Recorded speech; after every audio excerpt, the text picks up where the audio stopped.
Hey, we're on the internet. Hello, internet. Yep, you guys are all up. You're all online. You can see everybody. How is Not sure I everyone want to this morning. doing? Doing well. It's been Good. raining here. It's been Sleepy. raining Sorry. here all week, and It's not today the work. sun comes out. It's like, good lord.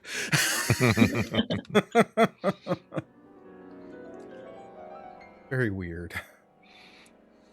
But Yeah, we have fog here. We never have fog. I had a little bit of that this morning, but again, it was that getting used to actually getting up at like 7 in the morning again. So it's like I'll stay up till I've been up till midnight the last couple of nights watching some TV before going to bed, and I'm still up at 6:30. This morning Oh we were yeah. out for our breakfast run, and it's like, oh wow, it's kind of empty in here today. And I looked at the watch. Oh yeah, it's like it's because it's 7 in the morning and we're here in the restaurant. Yeah, love it.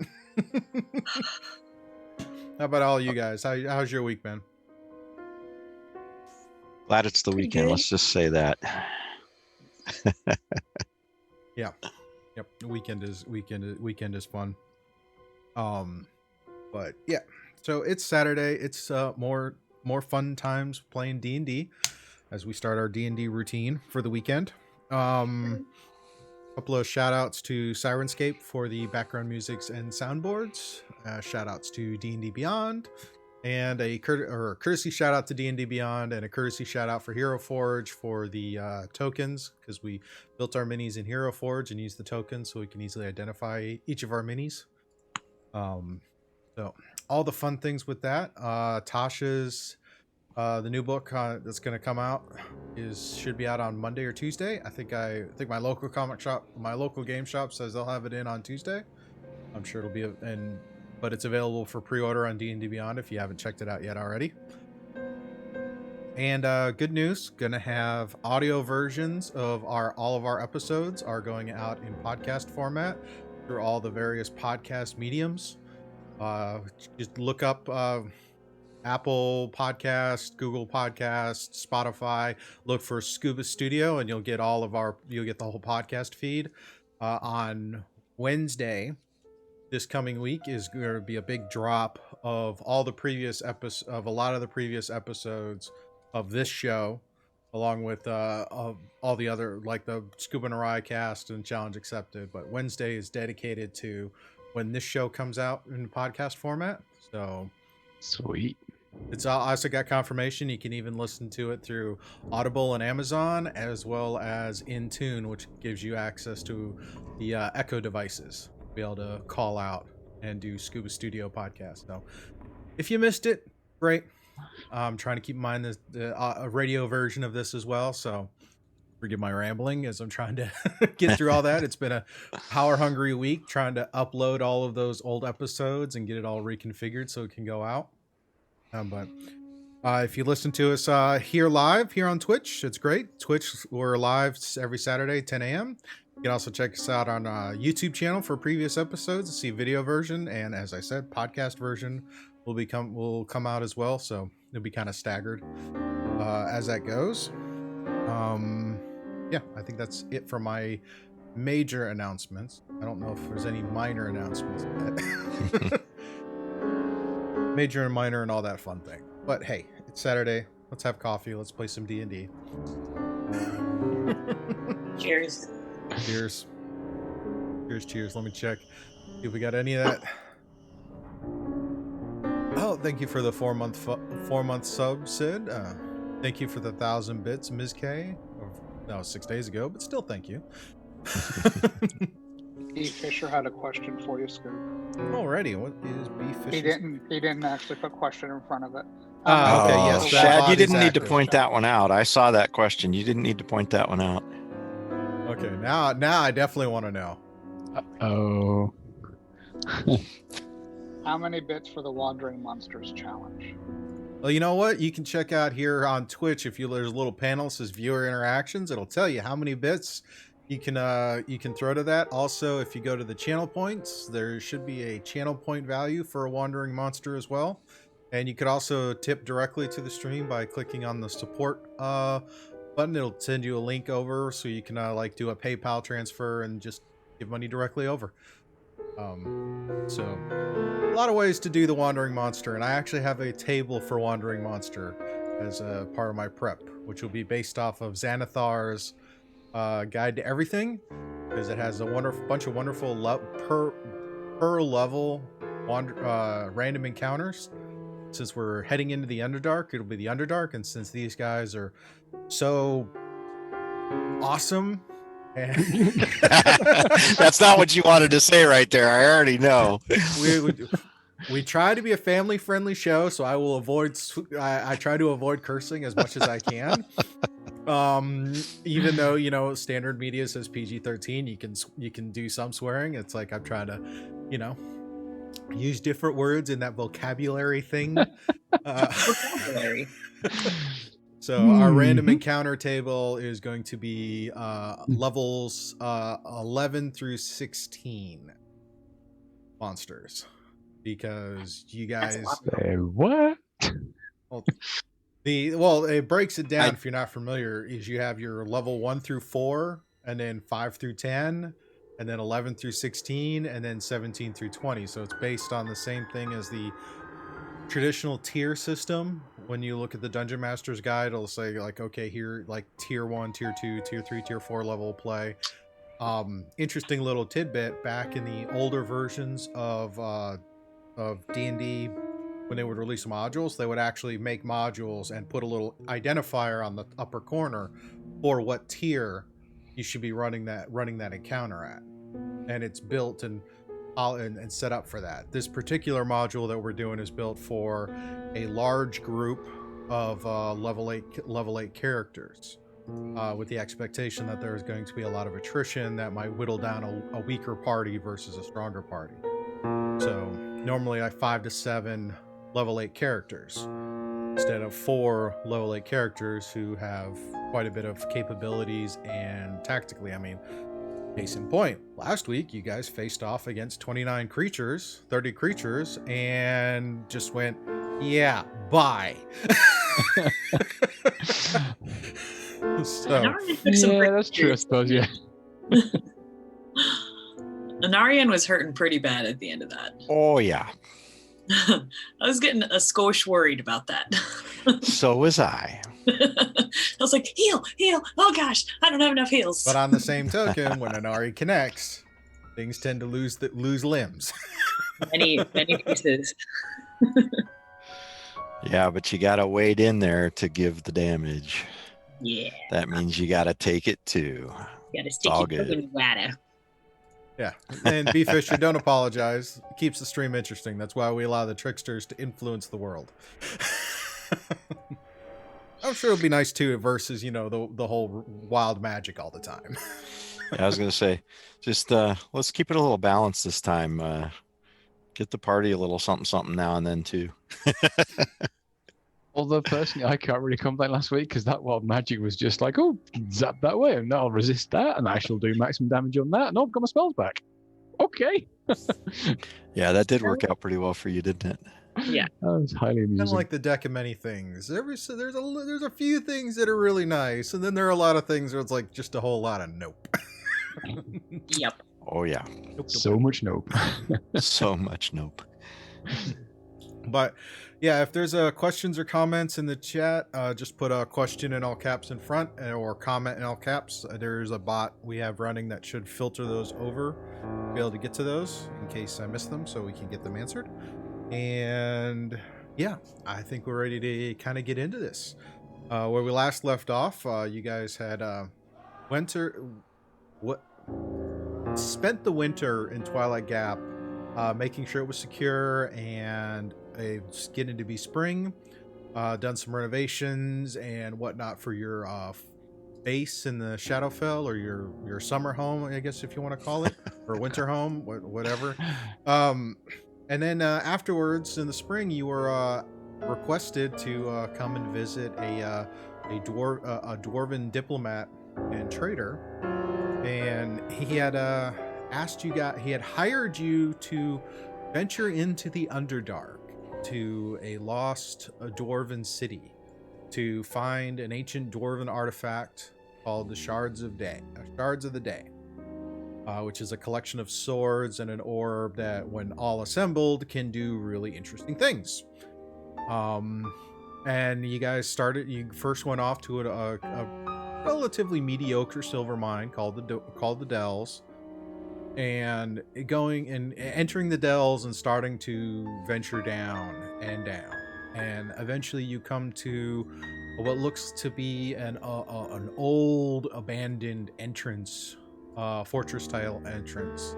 And as you walked through that entrance, you realized, a little too late, but not too late, that you had walked into a trap. The trap was sprung, and you were surrounded by 29 Duergar, some of which were mounted on spider-like creatures called steeders, and they had several spider-like creatures that had blades on their legs. They were quite nasty.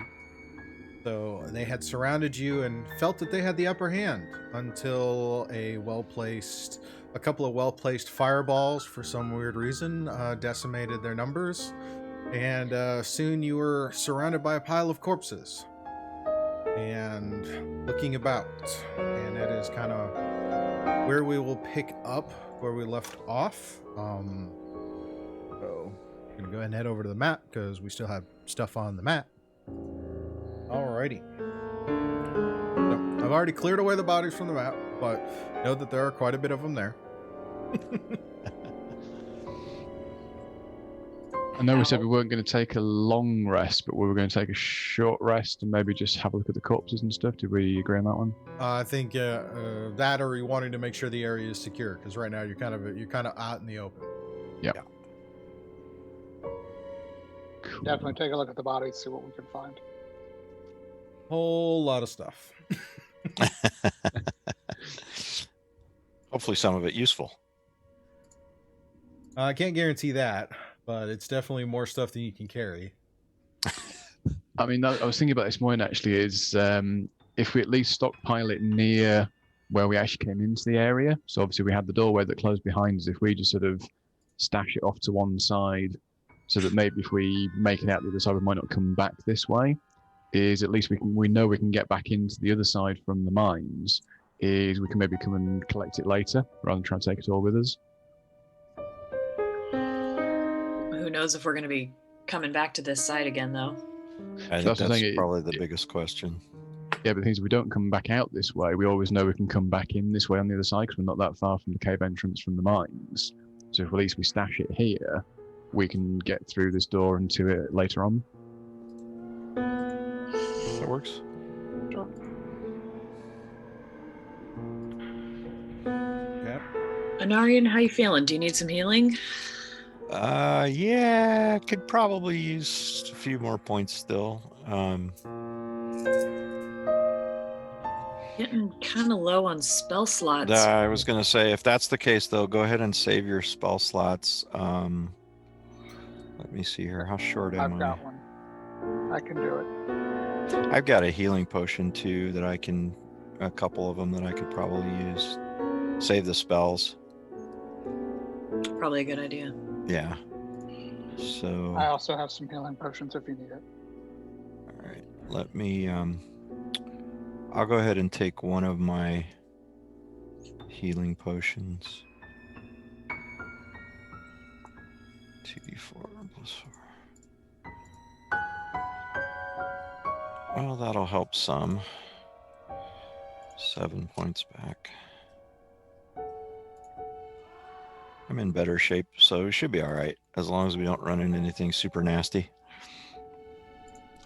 No guarantees down here, I don't think. That's what I'm thinking too. Especially after that last round. I just realized how creepy Shrag's background is. Well, as you stand there, actual you do see a doorway that leads. It looks like it's leading into another room, as well as you see the tunnel continue to the west and continue to descend. All right. Do you think we should check out the room first, make sure that there's nothing behind us before we move further down? That would make sense. I mean, there's a good chance that with what we've just killed, there wouldn't be much else in the same area, but it's always nice to explore and know just what's there. Yeah, I think that's probably a good plan. Is it discretion is the better part of valor? That's what they say sometimes, I've heard. Hey, Steve, how come I have an aura? I think that was. What did you? Oh, did you have an aura from a spell last time? Oh, That'd be your dark vision. No. maybe. No, I think it was from Spirit Guardians. Okay. We will remove that because that would have dissipated. All right. So carefully opening the door. There's not much. There's not a door. It's just a doorway. Oh, okay.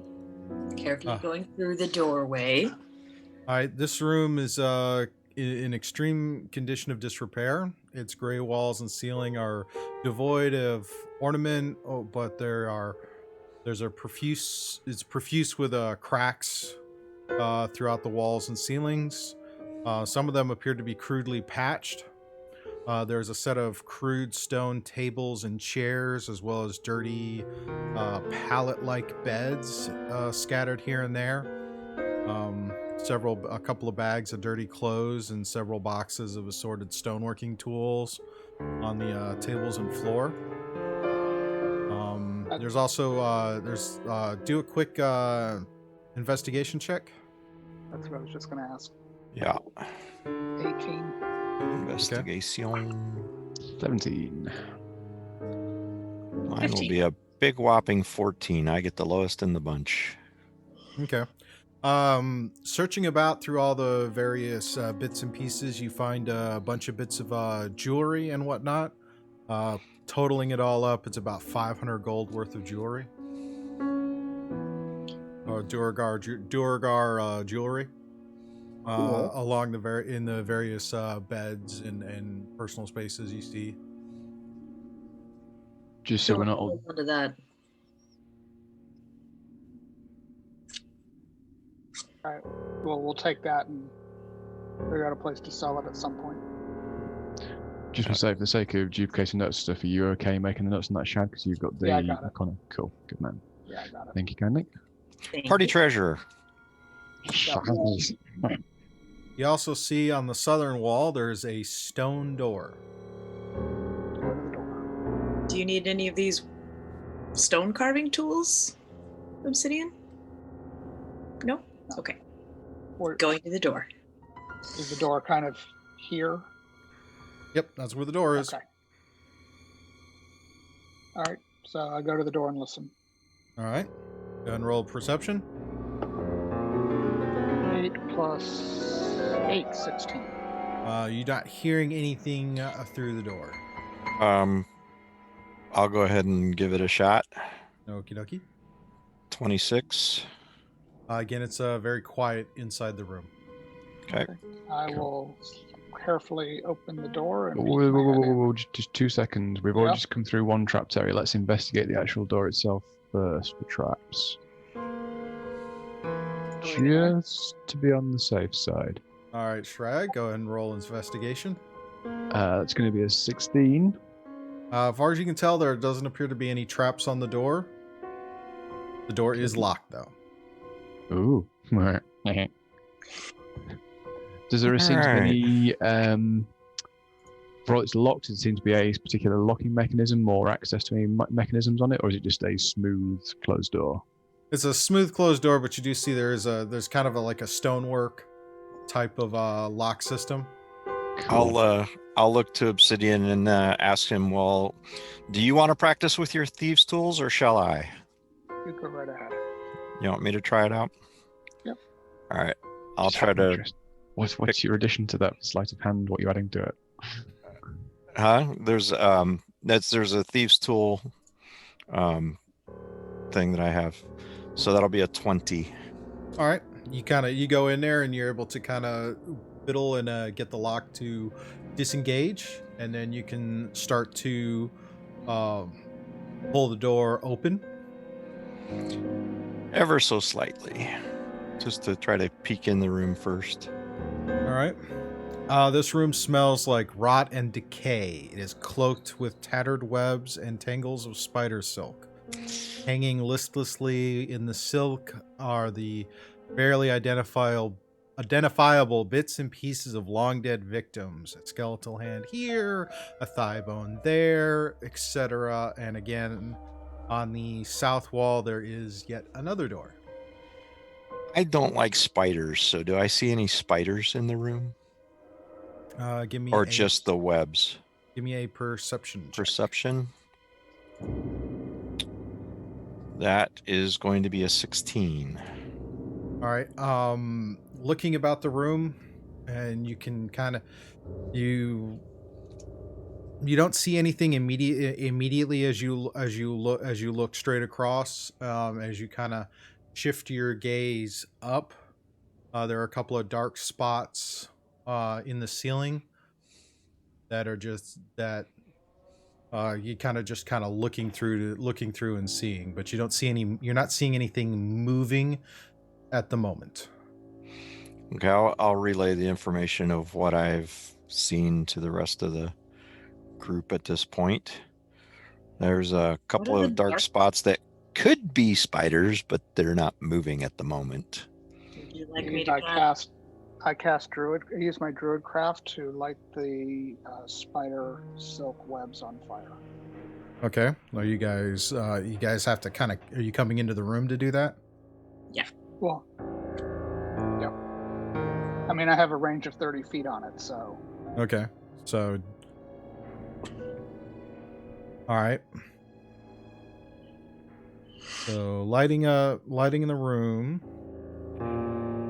Yep. You light the spider. The webs do catch fire, and they pretty much the whole room kind of ignites in a fireball for a brief moment. Who is in the room when he cast the druid craft? I think all of us. I was gonna say, I think we all said we I stepped was just trying to inside do it the door. before anybody did it. But Oh, okay. So everybody had said they looked in the room. No one had said they went in the room. That's why I was trying to do it before people went in. But okay, how much damage do we take?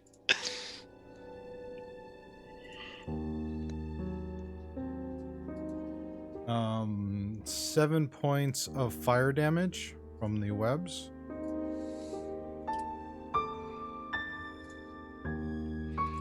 All right. Isn't that exactly what you just got from your potion? Yes, it is. Oh well, we can sit there and say that if you wanted to do it, after wanted to walk in the room after Obsidian walked in. Well, and did that was kind of my question. Is I thought basically that he was kind of sticking his hand through the door and then casting his druid craft to burn the webbing and stuff, and then after that was done, then I thought we were going to enter. But whatever works for you. You're ruling. You're the DM, so you make the ruling. All right. Well, I'm gonna go with you got lighting it beforehand, and then once that happens, you do see movement as two of the spiders start to react, and they take a little bit of they take some damage from the fire, and with that, roll Hooray. initiative, Indeed. starting with Obsidian. It's gonna be one of those days. Nat 1 + 4 for 5. Ouch. Anari, Yeah, you get it out of the way at least. 24. Trag, 15. 15. Okay, Will. 13 with advantage. Rolled an 8 and a 9. Alrighty. So right off the bat, they take fire damage, Yay. which So gives it's like the same spiders that we saw in the other room. yep. The knifey Yeah. ones. They are a set of sword spiders. Yay. Yeah, so we don't want to let them pounce. They're currently on the ceiling. So How high Anari, is you're this? up first. How high is the ceiling at this point? Ceilings in here are about 20 feet up.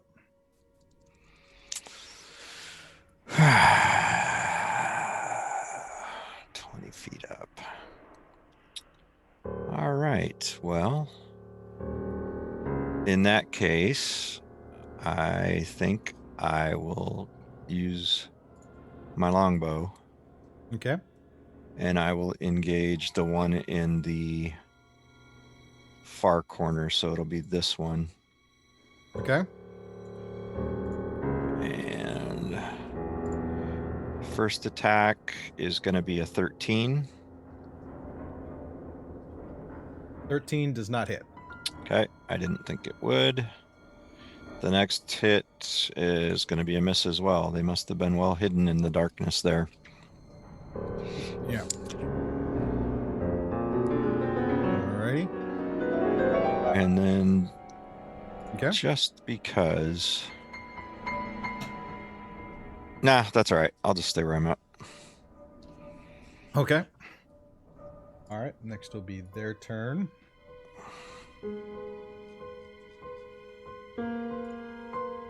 So, this one. He can.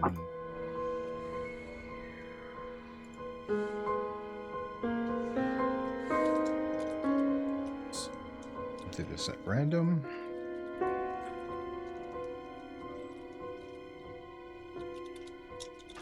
Spiders on the ceiling. This one is going to leap over. No. Spider pig, On spider y'all. pig. No, it's just a regular spider. Well, not regular. Really glad we don't have sword spiders in this reality. That would not be fun. Yeah, it's let's see. It didn't use its impalement as it comes down. Lucky us. But it leaps over here to where it's got and it's going to lash out with its attacks. Because it has a multi-attack. Indeed. What's he going for? Oh, they're both go right after each other, so they're both going to come in. So this one right here is going to make 2 attacks on Obsidian and 2 attacks on Shrag. And the other one will make 2 attacks on Will and 2 attacks on Inari. Ooh, these are 4 attack creatures. Many legs. Bring it So, on. starting with Inari, because he's firsting the initiative. Indeed.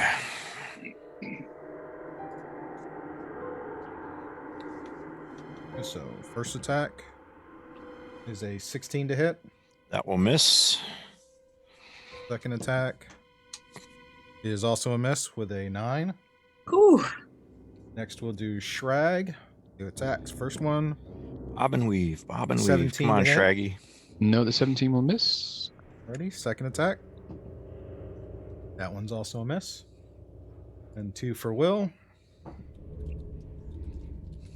That is a 15 to hit. Miss. Second attack is a 25 to hit. That'll hit. Ouch. Slap.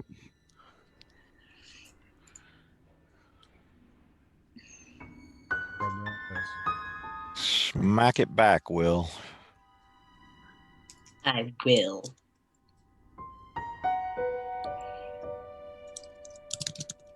14 points of piercing damage. No. Spiked. Right. Last 2 hits to Obsidian. First one is a 23 to hit. Dang. Second one is a 18 to hit. Beats it, and for one of them, the first one I'll use Uncanny Dodge to half the Okay. damage. First hit was 8 points of piercing damage. So Second 4. hit. Is that the half? Or That's is the that full. Total? Okay, so 4. All right. Second hit is 16 points of piercing damage. Wow, Oh, Oh. evaded the wrong attack.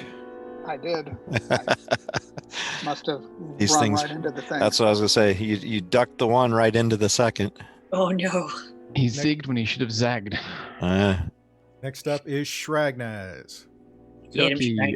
Wait, let's see now what we got. We're a little bit too close to that one, so I'm going to Rhyme, use Shraggy boy. disengage move as my bonus action to pull back to the corner. And then we shall launch in a little bit of a firebolt. Alrighty. That is going to be a dirty 20 to hit. That will hit. Roll damage. And that is 12 points of yeah, we'll keep it with fire damage. 12 points of fire damage. Yeah. Alrighty. Next up. That completes your turn, right? Yep, that's all I can do this turn, yep. Alrighty. Now for Will. Okay.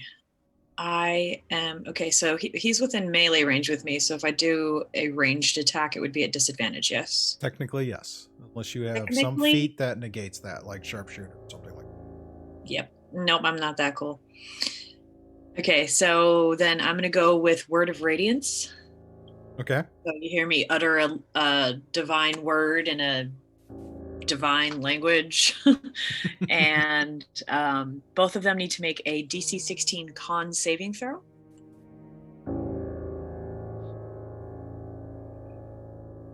Both fail. Sweet. They will take terrible, terrible damage. 9. Ooh. I rolled a 1 and a 3. The first one that jumped in, that one's looking a little rough. The other one is staggered, but still kind of in it. Cool. And that's my turn. All right. Next up is Obsidian. All right, so the first attack, magic short sword for 27 to hit That will hit. Roll Nine. damage. and 19 points of damage. Alrighty. That will remove that one from the field. Nice. All right, so then I'm gonna step up to the other one, and it was 25 to hit for 5 points of damage. Alrighty. Said 5 points of damage. Yep. Yeah. All right. Bringing back to the top with Inari. All right, so I will engage the one that's left, of course. And the first one will be a 19 to hit. That will hit. Roll damage. Okay, that's going to be 19, 23 points Alrighty. of piercing. And then the second one to hit will be a 22. That will hit. And that one will do 14 points of piercing damage. All right. And that will kill it. Woo! All right. And Will took some damage and Obsidian took some damage. So do you guys need No. healing potions? No, I've got some. I'm going to gonna take go a ahead healing and- potion. I'm gonna take 2 of my healing potions, my regular ones. Okay. I have 8 of them. 44 plus 4. 44 plus 4.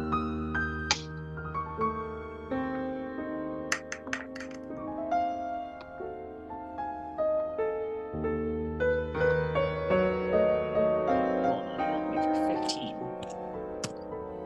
Alrighty. So now we have the 2 dead spiders, and the room is now devoid of any kind of webbing.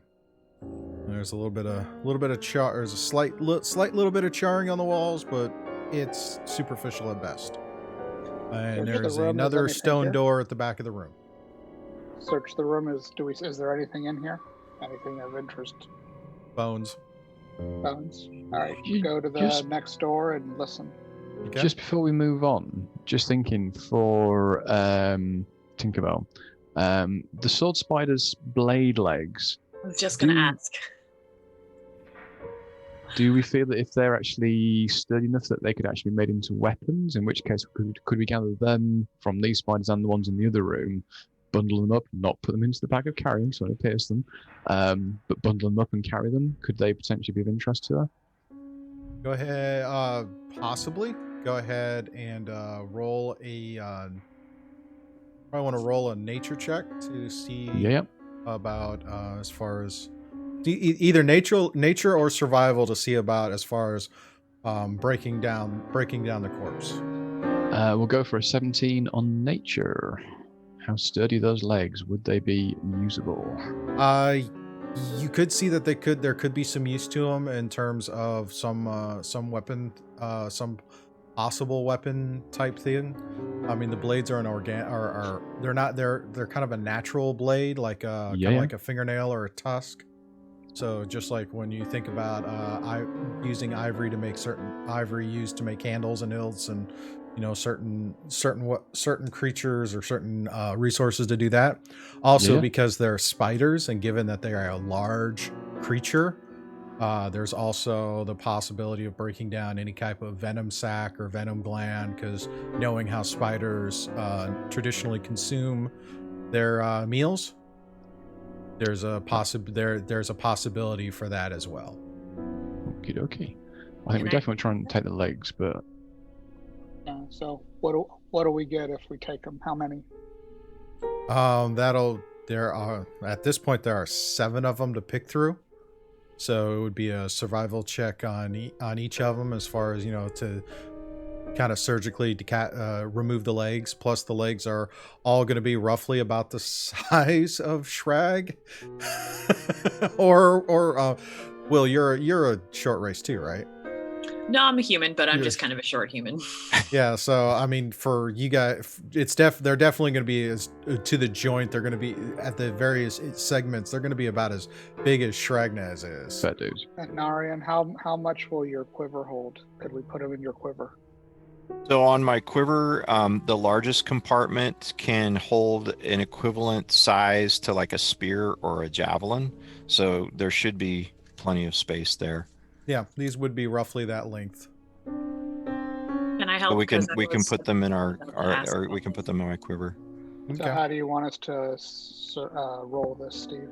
Is it each of you is going to take a spider and go at it, or who has together? I was going to say we can either work together, and I can just give somebody my my bonus, because I'm not proficient in either of those. I have a +5 and then proficient in survival at the moment because of my Whispers of the Grave. I have +5 in survival as well. Okay. Probably better for you to go for then. I was going to say, maybe Shrag, do you have any bonuses on it?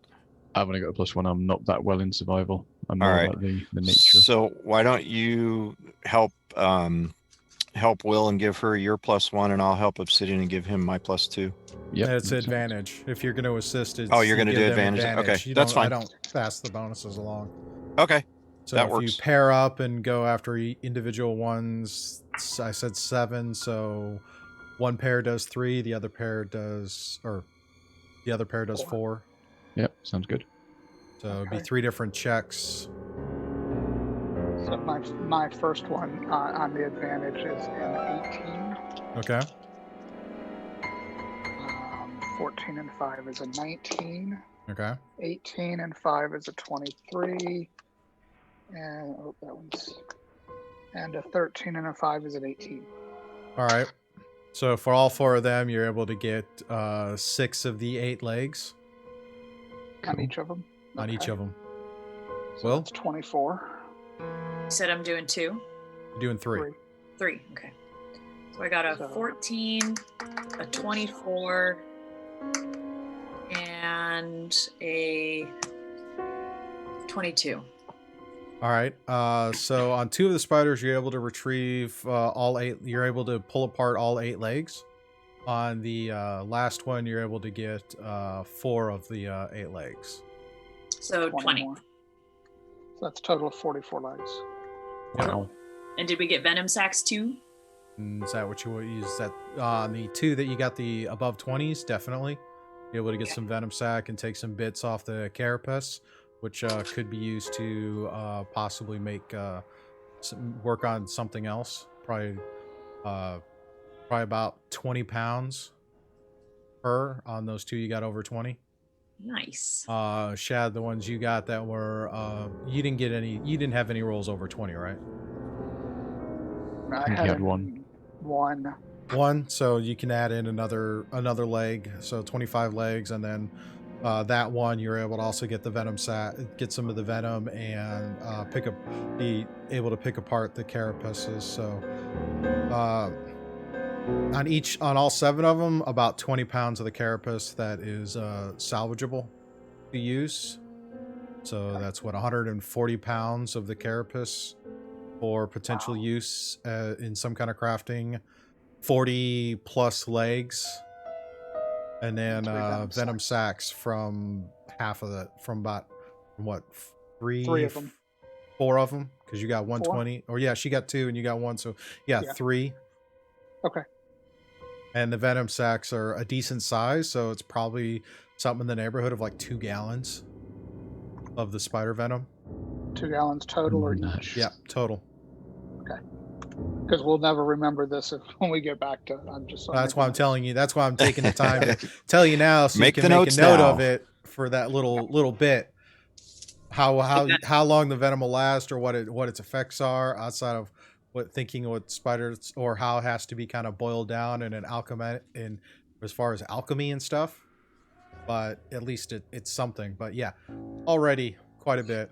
And then thinking back to the Duergar, each of them had javelins and war picks, so 30, 29 of each. You know. We're just barely in the door. We're not going to be able to carry everything we're going to find. No. And I think that's why Shrag is saying stack it in a corner somewhere, and we'll come back and get it later. Yeah. I think the mundane stuff like the swords, the axes, whatever the creatures were carrying, that we can leave just inside the slam shut door. I think the rest of it might be worthwhile taking, depending where we're going to. There might be some crafts and stuff in the city we're going to. We can maybe trade some of that stuff once we get there, rather than to take it throughout the entire dungeon back to Tinkerbell. I was just thinking, certainly part of the spider legs would be of interest to her, something a little bit quirky and a bit different. Yeah. How big is the blade part of the leg? It's the, like, when you Track think size. of the spider leg, it's like that whole. You ever watch Kingsman? Yes. It's that, basically, just think like her. From the knee down is just a blade. That it kind of just. That's awesome. So we put the spider legs in the quiver. So I can take I don't know if you'll be able to up put to all 6. 40 of Yeah, them. You're not that's gonna what be I able was to put going all to say. 40. I can only get 6 in there. How much do they weigh? Each one is going to be probably about 10 pounds or so. Yeah, the weight's not going to be an issue, because it's a No, lot I'm like thinking the. Oh, for the- okay. For putting them in bags or something else. Yeah, they're going to each one of them's going to be about 10 pounds worth, and they're about the size of a javelin. Okay, so in that case, if they're the size of a javelin, I can actually take more, because the mid-size compartment holds up to 18 javelins or similar objects. So I can take 18 in the mid compartment, and then the largest compartment holds up to 6 long objects like a bow, quarterstaff, or spear. So I usually keep my bow in there, so I can basically take 7 more. Cool. So we took 18 and 7. Yep. 18 in one compartment. Okay. So I can 25 take legs in the quiver. 25. And the rest we can stack with And the the rest rest- inside the doorway. The rest we'll probably have to leave with the picks and so forth. Yep. And there's another door in here, you said? Yep. There's another door on the south wall. All right. And the venom sacks and the 140 pounds off the carapace we'll put in the haversack bags and other stuff. Distribute the weight. Distribute the weight inside of those. Okay. Just out of interest, did we look any closer at the one that appeared to be the leader of the Duergar? Did we actually look at him? Because I think he was the one that fell from the ceiling on the left. Yeah, did he have anything special on him? Nope. Oh, that's cool. Sorry, just wanted to double check that. Doorway. So go to the southern door and listen. Yep. Do our listen at the door trick. All right. Perceptions. I rolled a 15. 17. Sorry, go ahead. Go ahead, Will. 15. Go ahead. All right. Obsidian. 17. Nari. Perception is going to be a 12. Okay. Obsidian, as you listen in on the door, It's a little hard to hear through stone, but you almost think you can hear a faint groan, like just a hair over a whisper, a faint groan in a small little voice. I mean, you almost can't put your finger on it, but it is just something that it's the only thing that's, considering everything else is kind of quiet with little echoes, but this is just the one. This is the peculiar thing. And this door, yeah. So Check the door for traps. Yeah. Yeah. This We door. hear something. Yeah. You hear something. Investigate the door to see the status of the door. 16 plus 4, dirty 20. All right. The door does not appear to be trapped, but it is locked. All right, Shrag, do you want to play Shrag, with try. this door? Yeah, Shrag can try his hand at this one if he wants. Yeah, that's 27. All right. You're able to get in there and click, and you pull the door open. I want to peek my head in.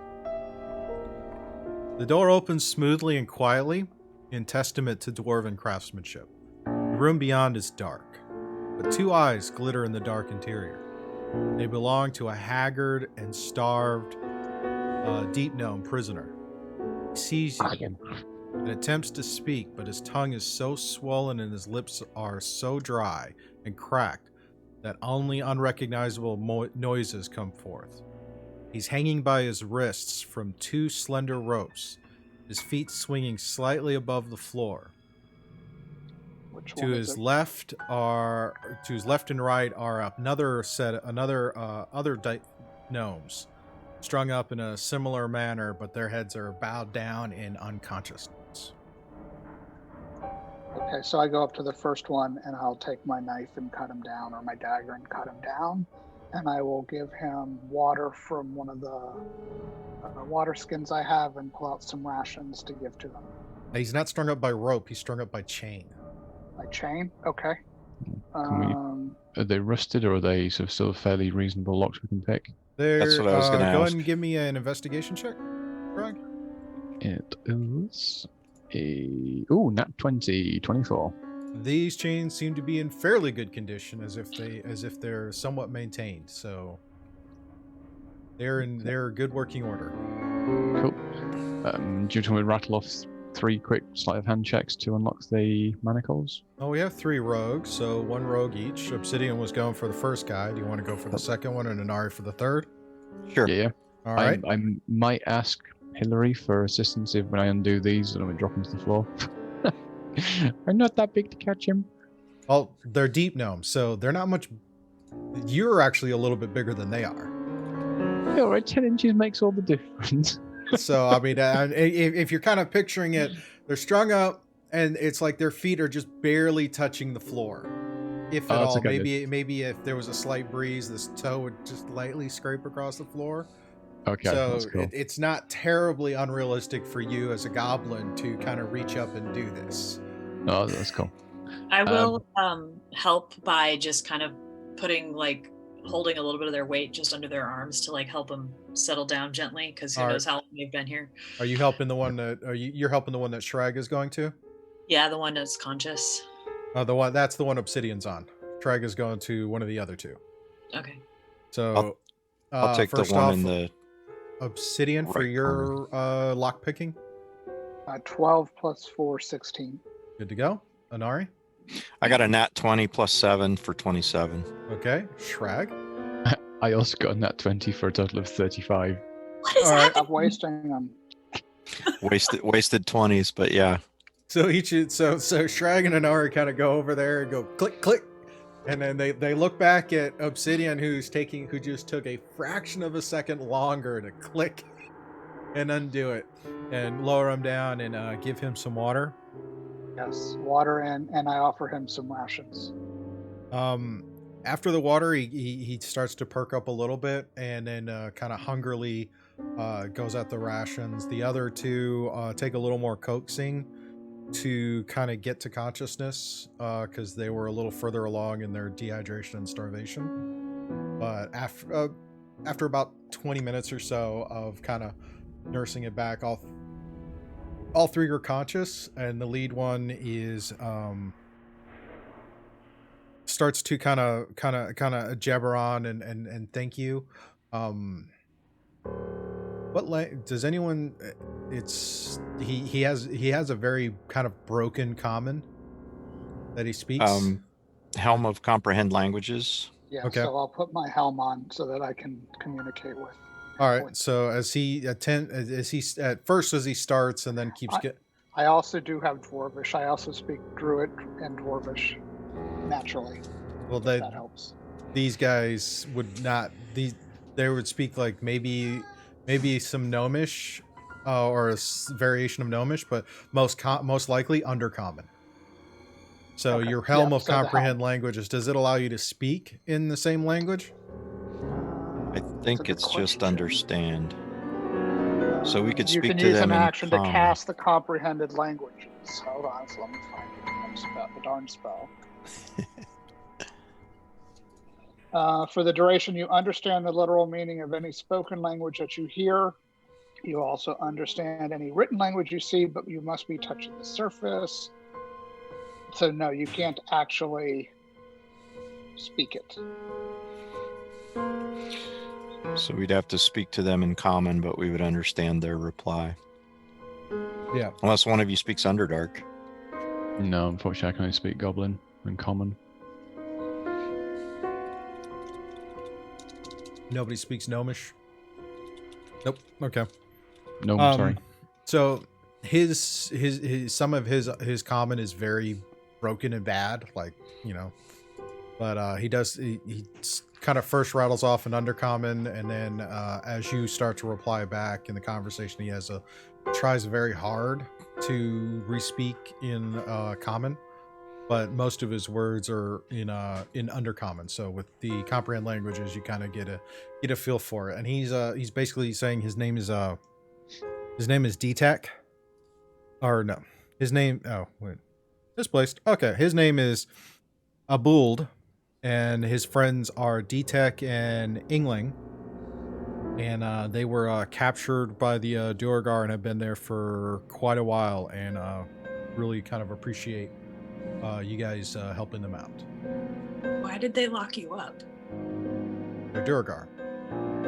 They just Go ahead and give me a history check. You want everybody or just Will? Well, anybody who's curious, like why the Duergar would do this. 19. Okay. 20, dirty. 10, they're evil. Yeah.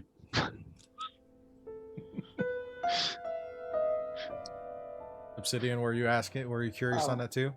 Sure. 19. What was I looking for? It was in response History? to why the Duergar would capture. Yeah, but history. Yeah, history check. Yeah. History Sorry, check. 23. Sorry, I was typing up notes. Gotcha.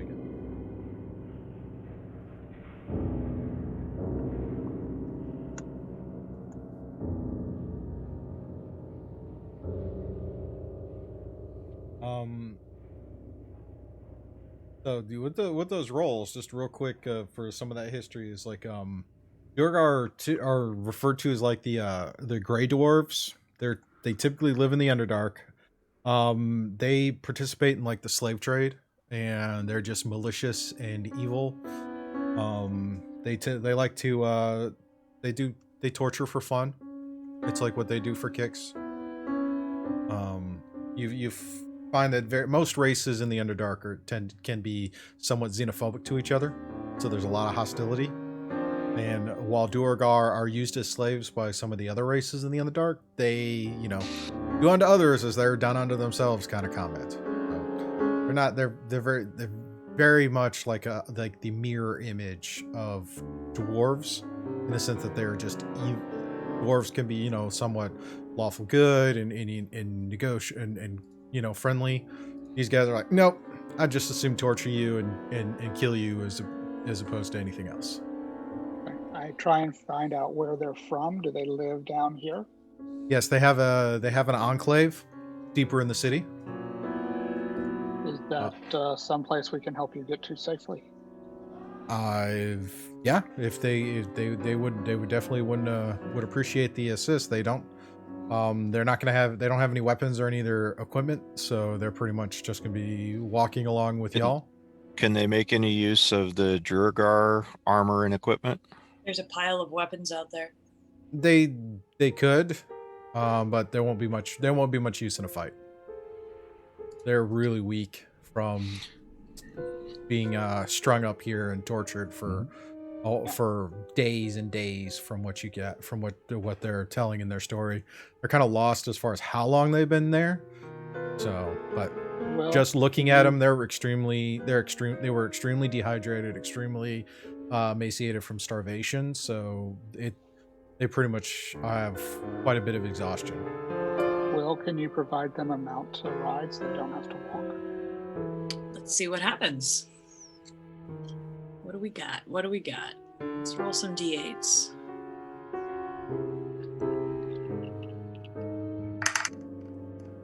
Okay, we've got an 8 and 2 5s. I think that's good. So I take out my little bag of tricks and take out a handful of 3 little furry balls and toss them, and 2 giant goats and a brown bear appear. That'll work. So Nicely. 2 of them can ride on the bear. 1 of them can ride on one of the goats. And I look at Shrag and I'm like, Please. Put your saddle down. Oh, yeah. Yeah. He'll whip his saddle out first, put that on, then he'll put his hands up. Oh, yes. There we go. There we go. Rewind. Still haven't gotten that boar again. That one doesn't want to come out. I think it got a little abused in the last round of combat, so I don't blame it. The fates are not being kind to you. It said I smell. So we'll ask them to kind of lead the way, Alrighty. direct us on which way to go. We'll kind of follow with them. Yeah. Okay. And I'll tell my beastie friends to follow their commands so far as direction, but not for attacking. All right. So, okay. So you guys decide to head out now? Is Should there we? anything else in the room? No, nothing else in here. This is kind of like a prison. This is basically a cell, prisoner cell. It'll take, and if you made all the rest of your preparations, as far as squaring away the battle area, then I look around the room. it would have been you would have had enough time, going through all the bodies and whatnot, which you did prior to releasing them. You would have had enough time for a short rest. I was gonna say, Okay. should we take a rest here? These my furry creatures will be here until the next dawn, so we could even take a long rest if we needed to. How But far? if you want to just do a short rest, Yeah, can we try to find out how far we are from their city?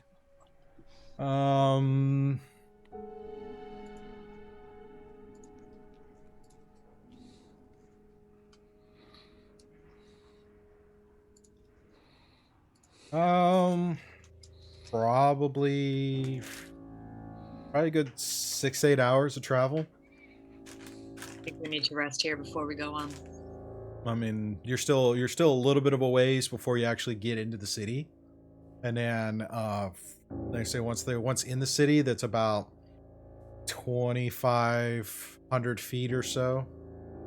So, but as the conversation goes, and they ask if you've had any experience in the Underdark, it's you don't rush if you can avoid it.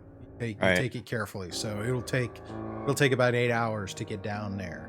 Okay. With that in mind, I want to ask them also how often they get checked on by their prisoners, or by their guards, rather. If they come out and they see the amount of bodies, it's like probably not for a while. Okay. Okay. Well, this might be the 'Cause last comfortable place to rest for some time. And that's what I was going to say. I think this at least is a secure area. Did that we not we say can- last week that we hadn't actually been that long since our last full rest? It was actually, it's just Yeah. almost just We could physically too only- soon. Yeah, it's for your internal clocks, so to speak. This is probably late afternoon. Take a short rest then. And Yeah, continue. I guess that's best we can do then.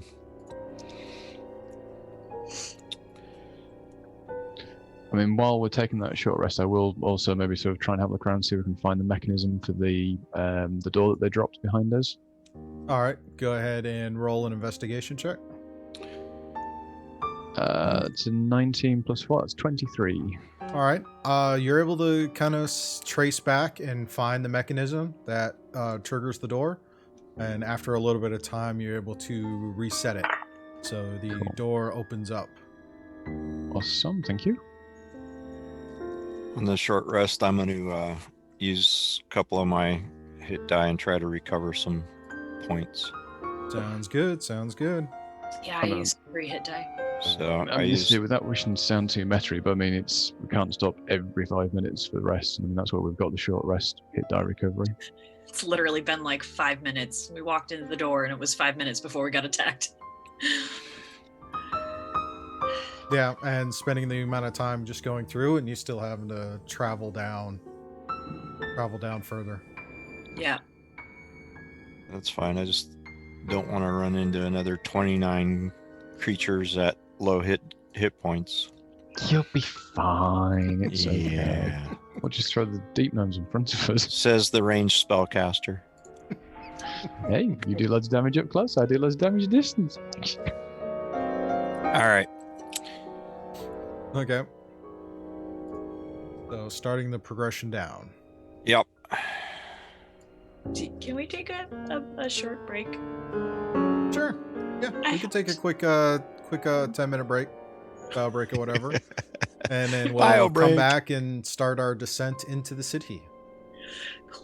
So, everybody watching, stick with us. We'll be back in just a few minutes, and Then we we're get back. eaten. Woo!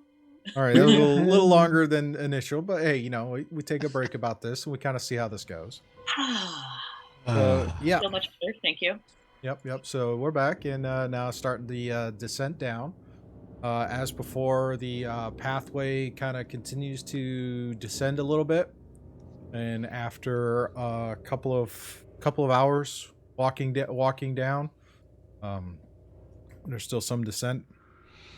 The pathway starts to open up.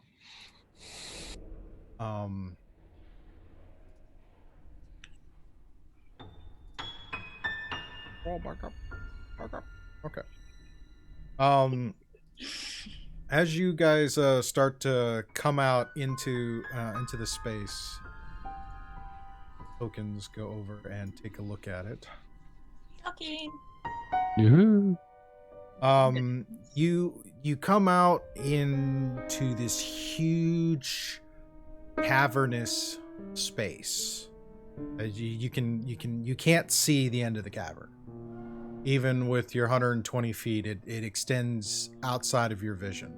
You see little dots of glowing, like a couple of little dots of like some fungi that's growing, that's emitting kind of a low light, and it spreads out, and as you kind of get a sense of the space, is this huge cavern. Like the height is probably 200 plus feet up, and as you kind of continue to progress in, eventually you start to see what looks like some worked stone into some type of dais. And as you continue to get closer and take a look, it takes you a little bit because just the amount of space it takes to cross. You see that you start to get an idea of a giant statue that is there. The statue appears to be that of a dwarf in some type of pose. The The dais is roughly 25 feet high, and each side of its hexagonal shape is 25 feet wide. And then on top of that is the statue, which extends for another 30 feet and is roughly 10 feet in diameter. And on the carved on the walls, not 10 feet diameter, but also carved on the walls of each of these are these 10-foot high runes that are rough estimate. They're probably dwarvish in language as well, carved on this dais. And as you stand there and look about, your vision pretty much just kind of fades into darkness and keeps going. Is this the statue that I'm standing next to? This Yes. enormous thing? Yep. Wow. That's a big one. Now, if you'd like to make a religion check. Holy schmoly. Certainly. Since you mention it. As a cleric, you think I'd be better at this? 15. I rolled a 17. Nice. You can. It appears to be a dwarven god. Your best estimate is this is probably a statue depicting Clangeddon from dwarven religion. Dwarven god of what? Clangeddon, I believe is the I don't remember. Morden is the chief one. Dumathoin is the one of secrets. Clangeddon, I believe, is the one of the forge or exploration. I need to double check that. Brought it up. Standing there like, I know this guy. He's the dwarven god of Clangeddon Silverbeard, Yes. gods of battle. Okay. War and valor. Valor. Okay. Cool. Trying to remember. It's like should know that one off top. Should know that one, but I spent more time messing with Dumathoin and Morden. But Yeah. this one we're gonna go with it as Clangeddon. You say there was something carved into the statue, some words. 10-foot high Text. runes. So if I walk up, considering I'm still wearing the helm, since we've got these people that we're trying to communicate with, and I touch the surface, can I understand what it says? It's basically a tribute to Clangeddon, as it kind of spells out. Oh, great beard of silver. Shrek at this point is actually now looking at the statue going, beard of silver? Is that actually silver on it? No, Oh, leave it. shiny? Hard to tell as you kind of look up and see that it's massive. It's like it's a massive statue, and you see that the area around it is kind of open and fairly flat from what your eyes can see. And there's just these little bits of light that appear to be from the various funguses or whatnot. Go ahead and give me perception checks. Okay. 12. Shrek's a little short down here. All right. 26. Nice. 21. 21. All right. Anari and Obsidian, what's your dark vision range again? 60. Mine is 60. I rolled a 22. Okay. You guys notice that the Deep Gnomes that are walking with you, as they kind of scan about, at one point they kind of freeze in place. Uh-oh. Where are they in relation to us? They're pretty much working with the group. So if there's a same group of general you area. together, then they're going to stick with you. They're Got probably it. going to stick closest to Obsidian because he has the helm and they whatnot. So, Okay. Shrag, are you really that far around? Yeah, like I said, I was looking at the beard. I was Okay. around there looking at the beard. All right. You see the Deep Gnomes are kind of in a they kind of freeze, and they're kind of in a they kind of, as they're looking, because their vision is double yours at 60. Obsidian, you got 120 or 60? Okay, so outside of your vision, but you notice that the direction they're looking, they're all of a sudden in a frozen kind of semi-panic state, and they're starting asked to them look what they about. see. And I was gonna say, and that's Yeah. my question: is what direction are they looking? And what do they see? They're kind of looking over here in this direction. Okay. I'm gonna say Shrag's got the 120. And Drag has 120. Yeah, I've got the goggles and dark vision, so it doubles up. Okay.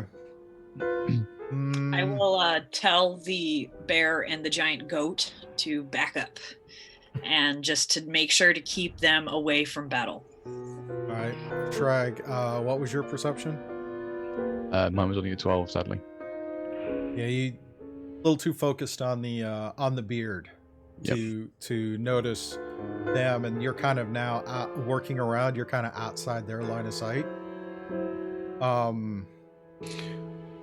I'm gonna move a little bit in the direction that they're indicating trouble is coming from, just in preparation. Okay. And get ready, since they're afraid. Obviously, something I'd unpleasant like is to coming go our ahead way. and I'd like to go ahead and grab the bow and knock an arrow and hold an action to shoot if I see anything that's dangerous or it looks like it's going to be hostile to us. Yeah, likewise. I will prepare a Toll the Dead cantrip. Okay. Ready. Well. And I'm sticking close to my buddies here. Wait, why do I have an aura again? You don't. You should. Oh, this is the copy from earlier. Oh, okay. I mean, if you want to give me an aura, I'm not going to fight you on it. You have an aura. It's the aura of biscuits and gravy. I will take that.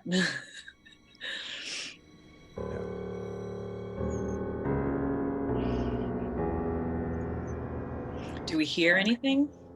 No. Just a moment. My hearing is better than my vision down here.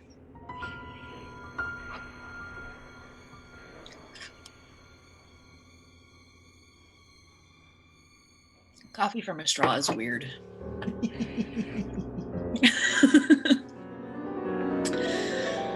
You gotta sacrifice things for good lip color. I'm taking the coffee is not that hot now, of course. No, not that hot. Because it's Very like, it burns. Yeah, it does magnify the heat. No, it's very lukewarm. It's Hot freaking coffee cold. through a straw, I don't think would work well. I mean, unless you want a scalded tongue, because that's how you do that. I mean, to be fair, by the time I get around to drinking my coffee anyway, pretty much all the coffee I drink is actually cold, just not out of choice. We need to get you a temperature control mug, because cold coffee is just not. It doesn't mean you can drink it quickly, though. You can inhale it. Not how you're supposed to consume coffee. Oh, Mr. Chase has given me an amazing idea. Uh-oh. Prestidigitation. So next time.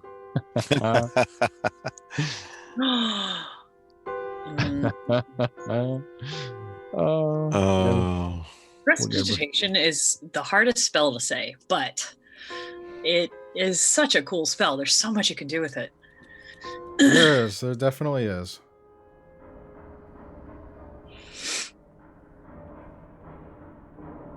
So are you guys trying to be quiet or no?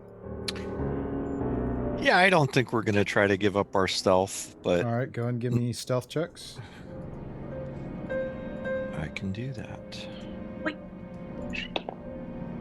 Ooh, I'm so glad I have advantage. Yep.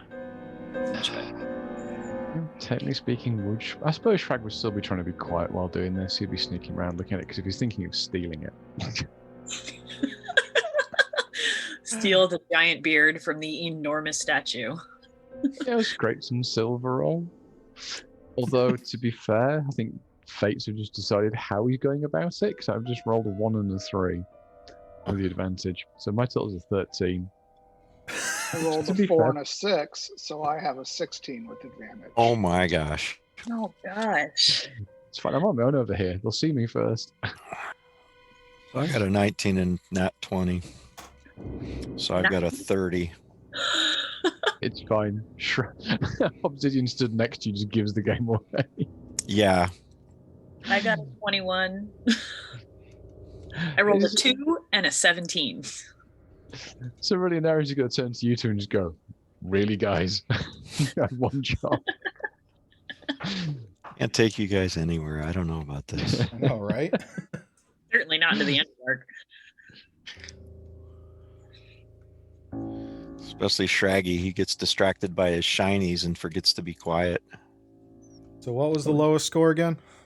13. 13? So, and if you're talking about the group of 3, that's me with a 16. Okay. So, and Will, you are wanting to know what you could hear, right? Yes, please. All right. As you kind of strain to listen, you told the gnomes and their mounts to kind of hang back, right? Yeah, I sent him off to the other side. Shh, go that way. Yeah, they oblige.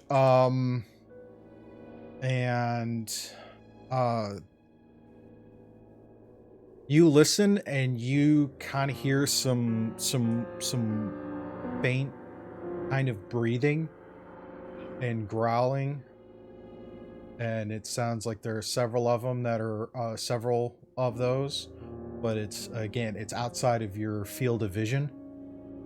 Does it sound like it's coming from a little chest cavity or a large chest cavity? Part of the problem with how cavernous this space is, you really can't get a size range. Echo. Large. So Echo. It's when you realize the statue's breathing. That would be bad. so as Shrag, you're kind of oblivious to what's going on and whatnot, but unfortunately they do notice you. So Yep. starts there's a bit of a progression. Bit of a progression. That could be really bad. It's fine. We'll cross over to see me. You guys will spot them first, then we'll react to it. It'll be fine. That or I shall roll a new character.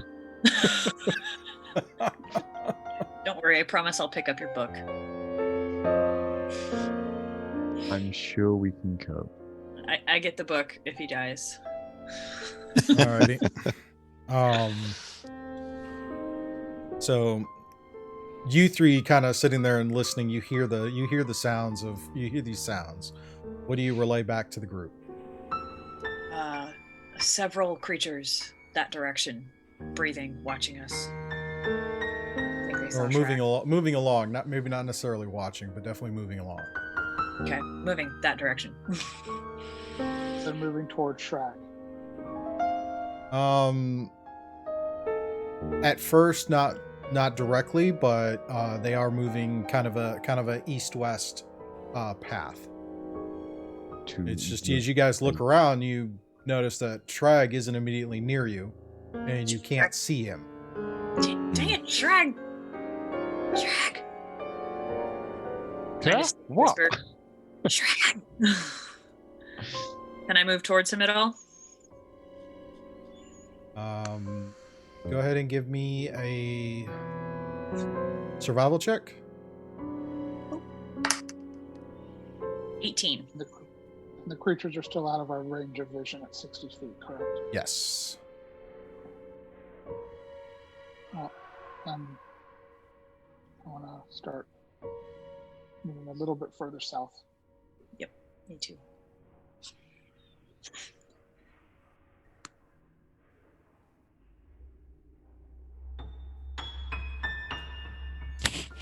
Just did my full movement that way. Slightly closer to Shrag. Okay. All right. So, Will, what did you get? 18. 18. You kind of see it looks like he moved around toward the front of the statue. Okay.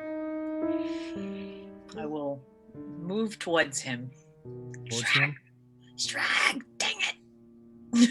Now, based on the diagram of that statue, Steve, would I tell you about to look to the right and see sort of like underneath its knee, or is that all solid, or is that like a big separate leg that's bent out? Something would I be Do you able to sort want of to see put the through? map up for the people? so they Yes, can I see? will put the map up for the people. For the people. Sorry, people. For the kids. Well, it's a huge map, so each one of these hexes is roughly 30 feet. Oh my gosh. So look keep at that in mind in your movement. Wow. It's not 5-foot spaces; they are roughly 30 feet per hex. Wow. So basically, full movement is 1 hex. Essentially. Wow. Okay. So just to clarify. That's big. That's big. Well, then I moved slightly more than my movement speed in that turn. Yeah, I was well, gonna say, I we're think allowing we for all the did. time to sit here because you're kind of moving along at sake of brevity. Yeah. It's like I'm not going to make you re-roll each time you take a step into a hex, but you're trying to be quiet, so we'll just carry it over unless you do something. But yeah, you kind of see Shrag. Your question was then, yeah, that is kind of a knee that's kind of sticking over the dais a little bit. I'm just thinking though, with the scale though, I'm going to be able to see because I've got the 120 dark vision, so that's only going to be like 4 squares, so I wouldn't even actually see them at that point. Well, this is actually no, with your dark vision looking up 120 feet, you could see up the statue. It's just when you then start taking a look into the scale of the statue, it's like this beard is like 10 feet. It's like Julian's. Yeah. We'll go with that. I mean, it's huge. It's kind of like looking at one of the faces off Mount Rushmore. Yeah. Cool. That's cool. And in the same vein, as you look at it, you see that this was actually carved out of the rock that was here. This was not placed here. Wow. So do we still continue to hear the noises? Are they moving any closer? Yeah. New set of perceptions. Okie dokie. 17. 25. 21. All right. You guys can all still hear them. They are getting closer. Shrag, this time you can make it out. And as you look, and with your 120 vision, you actually see what appears to be trolls. A group of 6 of them. And with each group of 3, you see another creature. And it's a kind of a slender looking humanoid with purple skin and appears to be tentacles on their face. Hate these things. Okie dokie. Real quick, go ahead and give me a nature check. I don't want to know. Oh, that's natural 20. I know everything. Know everything, man. You scan, it's like, okay, these look like pretty run-of-the-mill trolls until you look at the creatures that appear to be with each group of 3, and if your skin could change color, it would start to pale at the sight of a mind flayer. Yeah. With thralls. And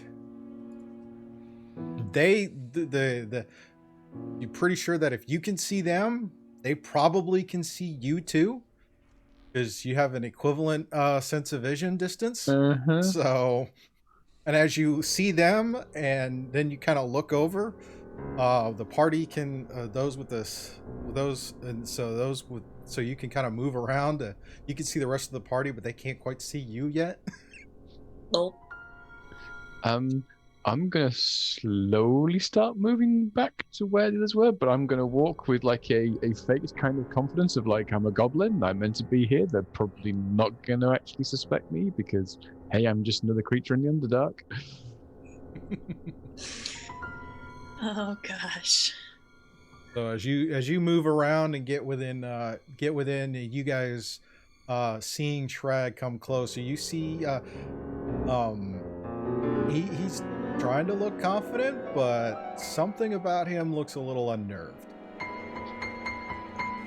As I start to get inside them, I'll be like sort of doing like the move back kind of gestures, like move back round the statue. The other way.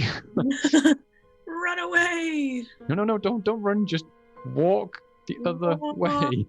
Away! In fact, I'm going to reach into my pocket, I'm going to grab the sending stone, and I'm going to send a message to to Obsidian going, walk very slowly the other direction, carefully, don't run. What do you see? And I know he can't respond, but then I will relay to Will and Anarian what he said.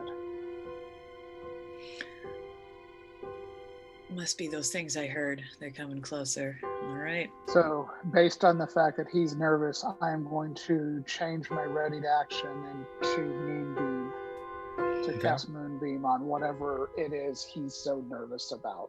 What's the range on Moonbeam? I mean, I'm not doing it now, obviously. I'm just wanting to know. It's 120 feet.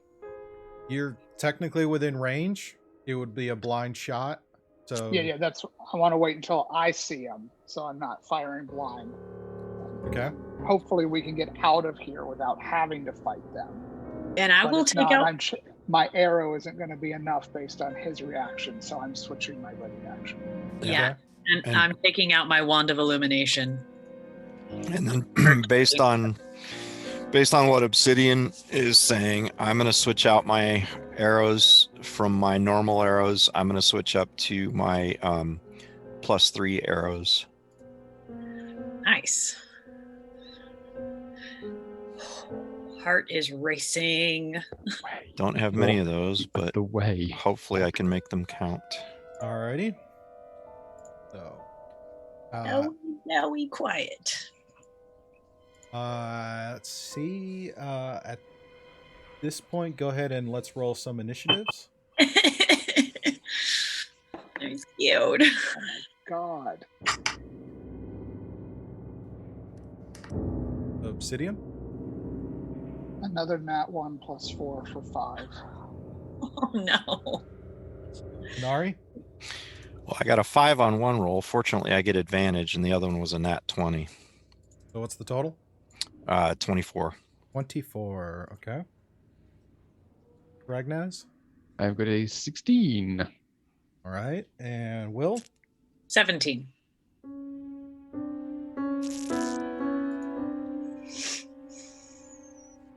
Alrighty.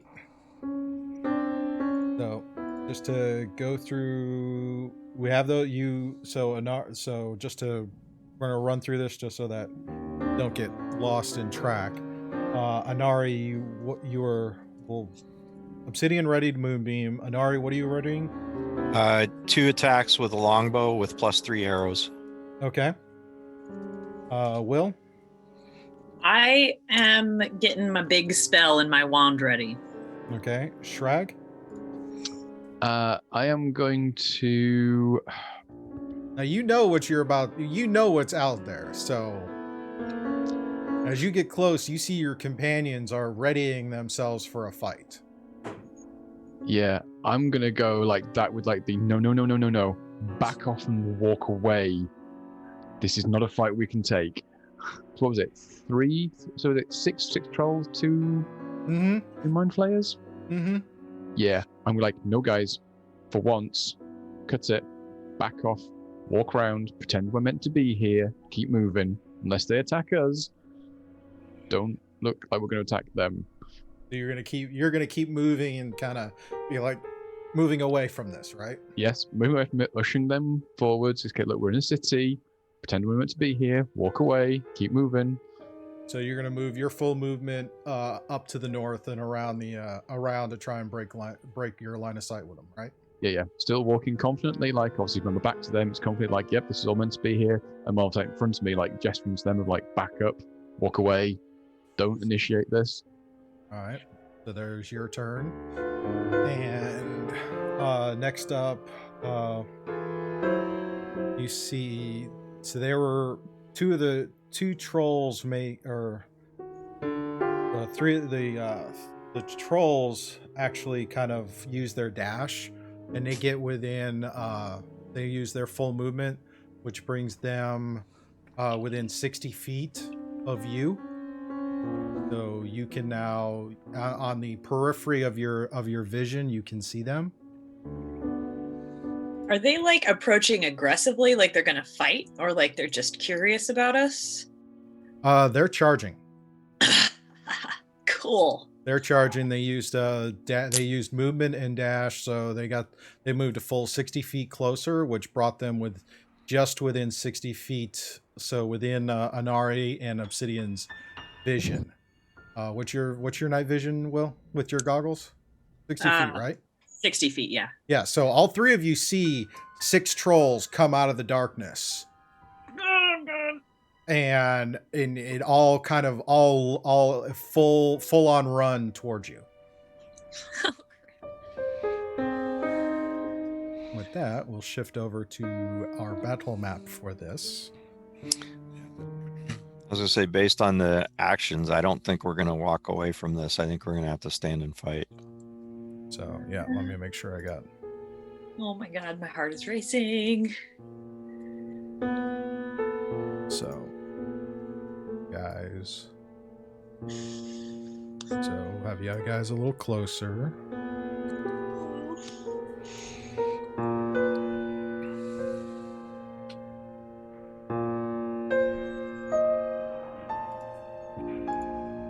Let's see. I do not have enough spell slots for this. I mean, to be fair, having a person in armor with a bow with arrows drawn and somebody holding hands up to cast a spell, it's gonna set them off. I don't think they were gonna be friendly. Either. Friendly. It's just we're all in the city. If we're down here and come to a city and there's people walking around, there'll be traders and stuff. It's. I didn't get the sense that this was a city. I got the sense that this was just a big cavern. Is it a city? It's a cavern with a statue. Yeah. But we're coming down to a dwarven city. It's a dwarven statue, so it's just on the outskirts of the city. So yeah, let me have that distance.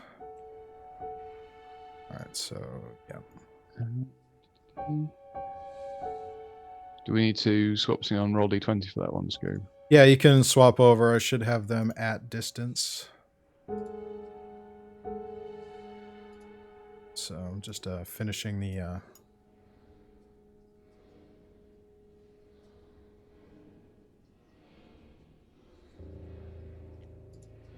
now have them. They should all now be within 60 feet. Alrighty. Oh, God. So, yep. There we go. So 60 feet out. And that was their movement.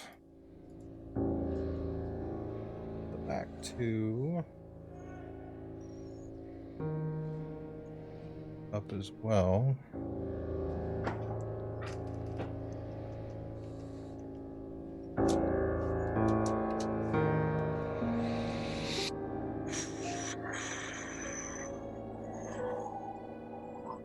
Alrighty. This is bad. Which brings us to Obsidian in the initiative order.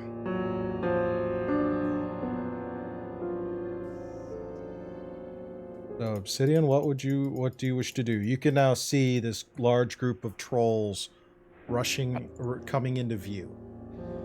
I can see the map on the stream, Steve, but not on the roll 20. I'll bring you guys over there right now. Thank you for reminding me. There we go. Awesome. Well, I say awesome. That means I can see the trolls, which is slightly worse. Less than awesome. See the trolls. So So if you want to rearrange, you're right there. You're at 60 feet from them. So Okay. Oh, yeah. And are these squares on this map still 30 feet or? no, these are 5s? 5 foot. Okay. Again, these tiles are huge, so I had to try to Yep, bring yep. it in, and No. Just wanted to make sure I knew what I was looking at. Oh dear. I can't actually see the tiles. It's all just whited out. that's because I don't have a background. This is a solid kind of blank space. Okay. All right. Well, I'll see if If I they're can fix charging- your. their movement's going to be more than ours. We're not going to have a choice here. So I go ahead and release Moonbeam as my held action. Okay. Moonbeam. I hit one of the trolls. It's 120 feet range, 5 foot radius, 40 foot high cylinder, con save, spells. Moonbeam. So which troll Con can you, 13. which troll you hitting? We'll aim for this one. Okay. Con save. Con 13.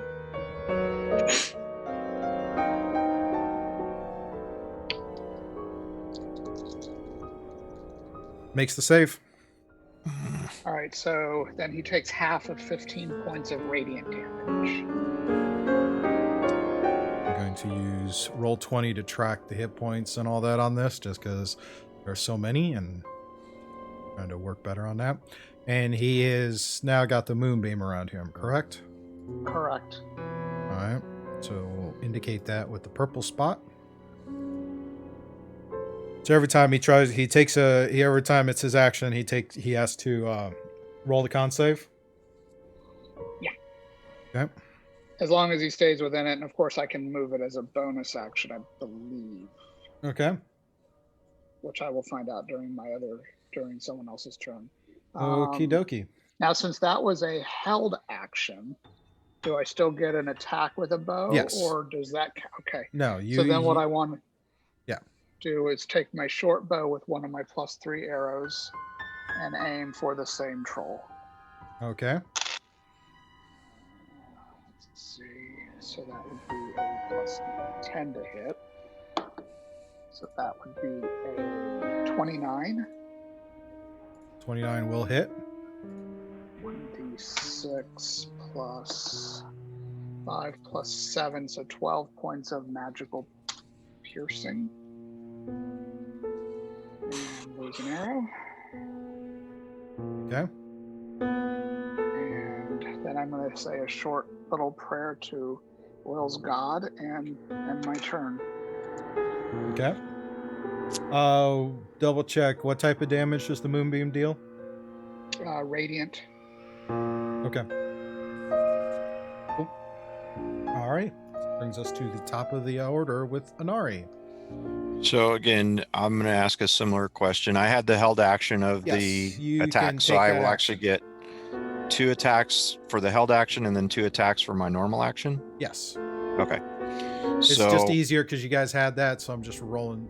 yeah, through that. I just want to make sure I had that clear so that I wasn't doing something incorrectly. All right, TJ. I see it. I'm tracking it. I've got it for the next spellcast. So I had a 25, 19, 21, and 11 to hit. All but the 11 hit. Okay. Which one are you targeting? So,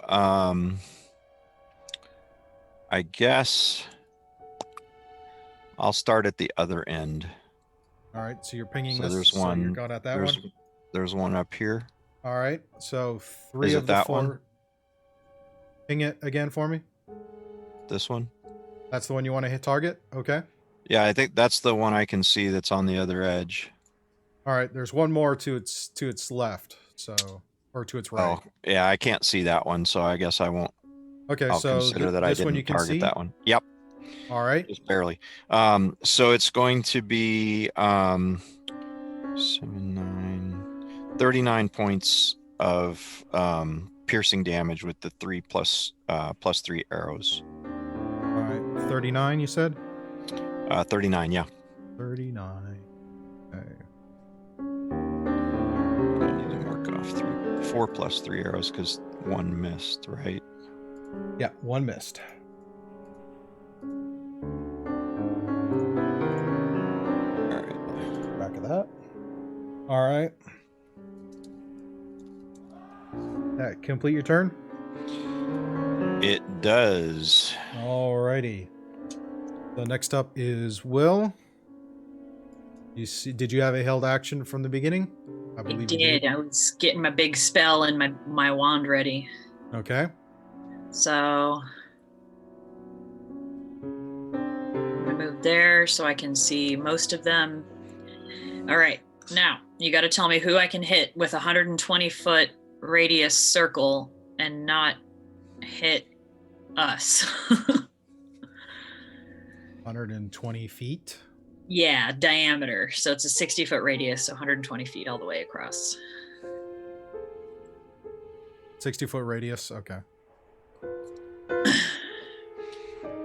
Shape. And this is a magic item. So would this cause a wild magic surge? Yes, it would.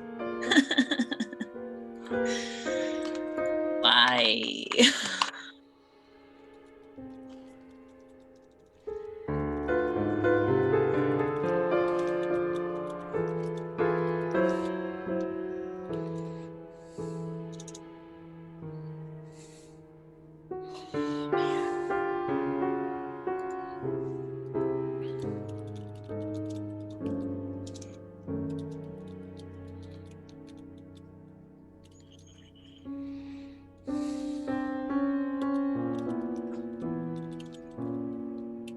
That's not working, so let's try that again. Let's see. Draw shape.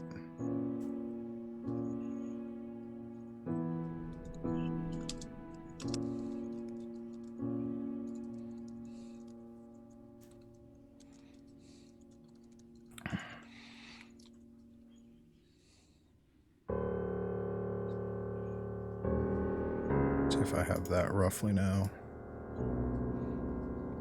Just almost. Who's next up in the order? Next up is going to be Shragnaz.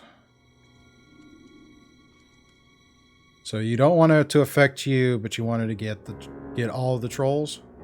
Yeah, as many as possible without hitting us. Ooh, and get Woo! one of the mind flayers too. I like that. Oh boy. You don't know it's there yet. No. That'll essentially. Oh yeah, I'm looking at the wrong map, huh? That's awesome. That's essentially what looking at. That's perfect. I love Okay. it. So what are you So I casting? just run forward, hold out my wand, and sunburst Okay. fills the cavern. Okay. So they got to make a DC 16 con save.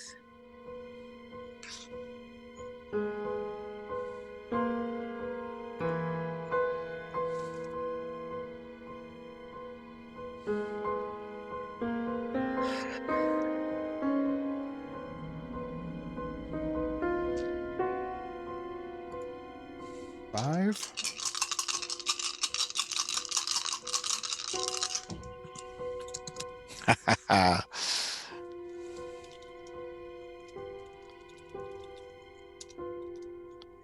Let's see.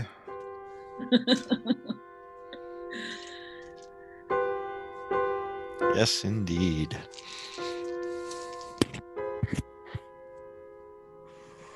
Oh my gosh, I'm like anxious. All My 6 heart. trolls make the save. Ah. One creature did not. Okay, so the one that did not is blinded, Okay.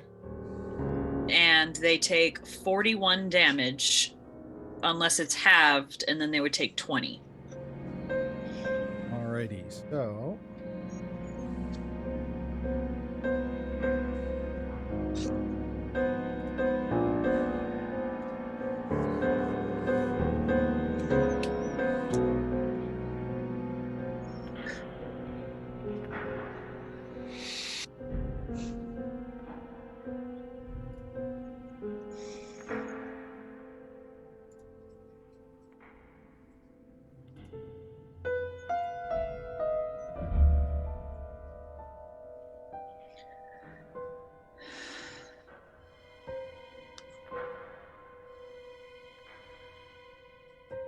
And sunburst is radiant damage or fire damage? Check. Sorry, I was looking at something else. Radiant. Okay. And the one that's blinded is blinded for 1 minute. And they make another con save at the end of each of their turns.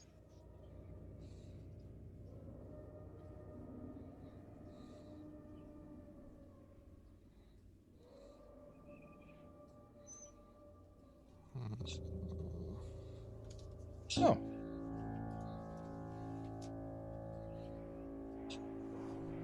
Yep, still fails. But only barely that time. Yep. Okay. And then for my action this turn, I will point at the one that Obsidian did damage to that has the moonbeam on it. Mm-hmm. And I'll clutch my holy symbol, and a beam of light connects between my holy symbol and that thing, and then it glows for a second, and I cast, or not cast, but I use my channel divinity to give it a path to the grave. So it has vulnerability to the next attack that does it damage. So it'll get double damage, basically. Okay. And I look at Shrag and I say, Shad, you're muted. Don't forget to roll the wild magic table. It was a I'm 51. working on that now. But yeah, I tell Shrag, go for the one with the moonbeam. Okie dokie. Big damage. All right. Will, go ahead and roll that D100. The 51. 51.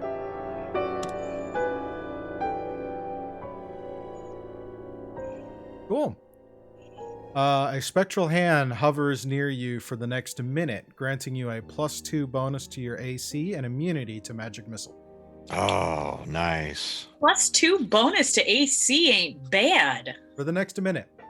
Cool beans. I love the fact you're like grasping at magic missiles coming. Let's see, we got an inspiration for Shrag and a nat 1 for DM. Okay. He gets advantage on saving throws. Sorry. Who gets advantage on saving throws? You don't want to know. Oh, man. So, yep. Alrighty. So Where did that one come from? This came from Will, who's trying to like stack the deck, which is perfectly plausible. This fight, we need everything we can get. Fair enough. Shrag, you're up. What do you wish to do? Okay, we're going to go with something nice and simple and straightforward, but makes him smile. We're going to go for a fireball. We're going to cast that. Now, I've already got the green circle set up, so it's going to catch the one with Moonbeam on it, and it'll also catch the second one to the right of it. Okay.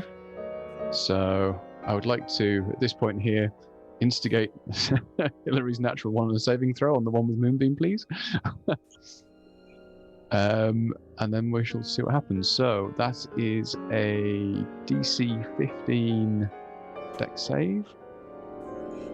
Alrighty. Let's see. All right. One makes the save, one fails. Okay, so fireballs. So that's going to be right. So I've rolled 29 damage. Okay. So that's in total. So we round down, don't we? So Yep. Half round down, so 14. 14. yep, 14 for one. But then the other one will be taking 58 points of fire damage. 58. Yes. Because of Hillary's nice little setup. I can do that one more time. Yep. That one is now dead. We got And one we down, don't- guys. And we did actually have a short rest, didn't we? So that other one I've hit with that, I'm going to take an extra 8 points of damage from Fury of the Small, please. Alrighty. Nice. Okay. And I'm then going to, while I'm still riding the wild goat, Such a funny phrase. I'm going to move slightly in line like that. Where did you move? Just slightly behind Obsidian and Arian, so I moved like sort of diagonally across. Fair enough. Fair enough. Alrighty. And that's me done. Woo! That's you done. Okay.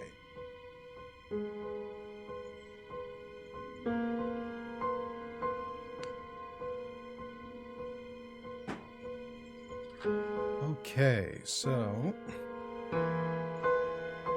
Alright, which brings us to them, and this one is out of the fight.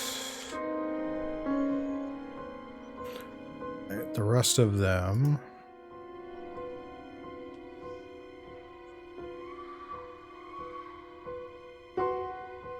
Just to double check, yep. Alright.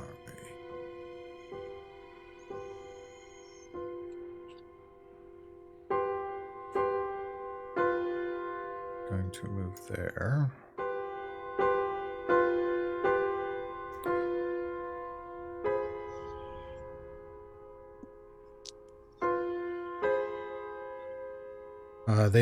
They use their movements to get up. Unfortunately, they use their actions to dash, so no attacks this round from them. Oh boy. Let's see. A lot of trolls. Oh my god.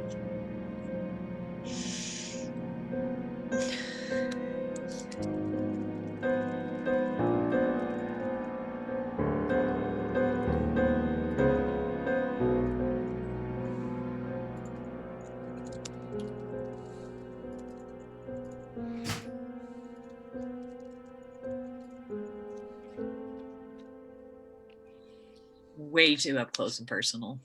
There's way too many trolls in my face.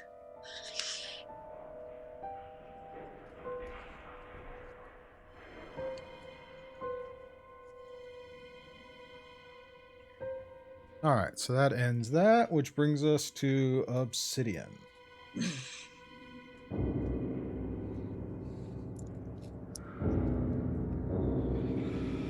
Oh man. Mm-hmm. All I would suggest is the ones that have taken certain types of damage, is we focus fire them. Mm-hmm. It's going to mean probably having to weather some attacks return, but we need to whittle them down one by one to ensure that they don't come back. Agreed. Yep. So Obsidian, you're up. Inari's on deck. I can't move a moonbeam with an action. It's a bonus action. I mean, with a bonus action, it's an action, so I'm going to leave it where it is for now. And I'm going to move up and take on one of the trolls. First attack was a 13 plus 9, so 22. 22 will hit. Let's see. Which troll are you hitting? I want to hit.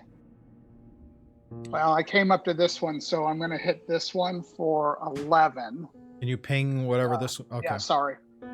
And then I'm going to use 5 more feet of movement to get next to Will, so I can hit the other one with my sneak attack. All right. So you hit one. What was the damage? 11. Magical piercing. Alrighty, and then you're going to move closer to Yeah. Will to do sneak attack. Yeah. I should have moved the first time. Okay. And that's a 16 plus 7, so 23. 23 will hit. And I'm hitting, obviously, this guy. Okay, how much damage? That one's going to be 4, 7, 10, 11 plus 6. So, no, 4, 7, 10, 11. 11 I don't points. get the plus 6 on this one. Yeah. So 11 points of damage total. Okay. Yep. Alrighty. Technically not outside of threatening space, so no attack of opportunity. Alrighty.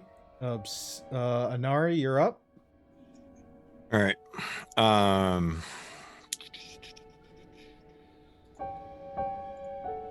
So this is the one that I hit, correct? Yes.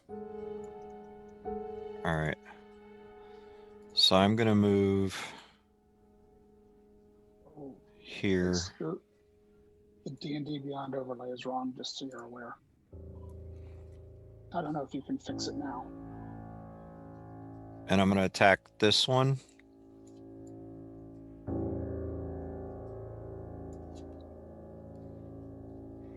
Actually,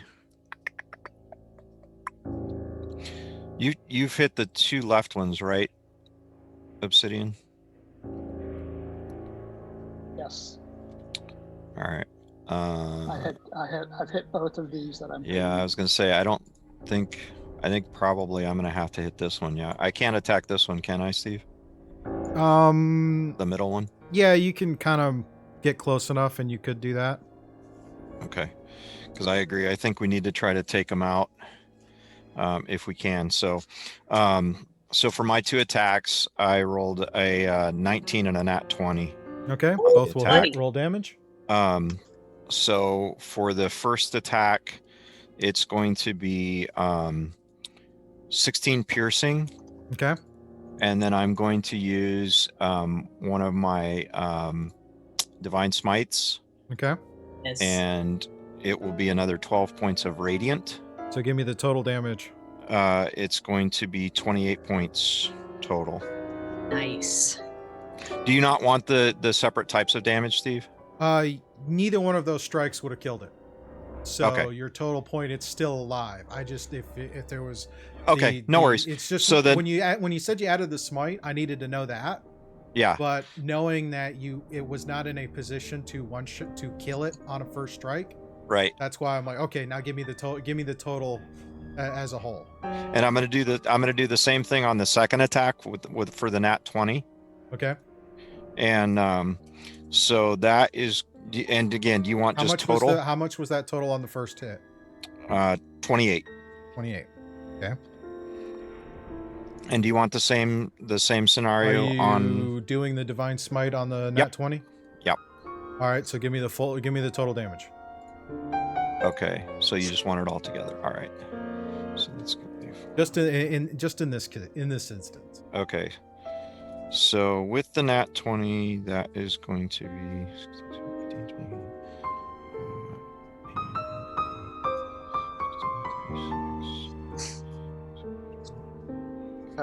42 points.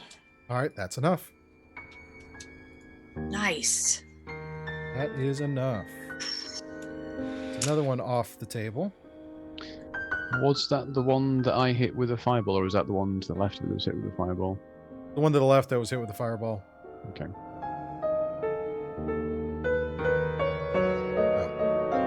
Also, I just put in some inspiration for Obsidian. Alrighty. Yeah. Okay, so Always Obsidian good to has inspire noted the that. rogue. All right. Oh yeah. Activity feed, anything Oh else? crap, I forgot. Well, anyway, it doesn't matter. It went down, but I forgot about my sneak damage. Because I'm within 5 feet of Will, right? Oh darn. I'll remember next round. Okay. You get sneak attack damage. You get sneak attack damage. We all a sneaky group. That's why we're Shadow Watch.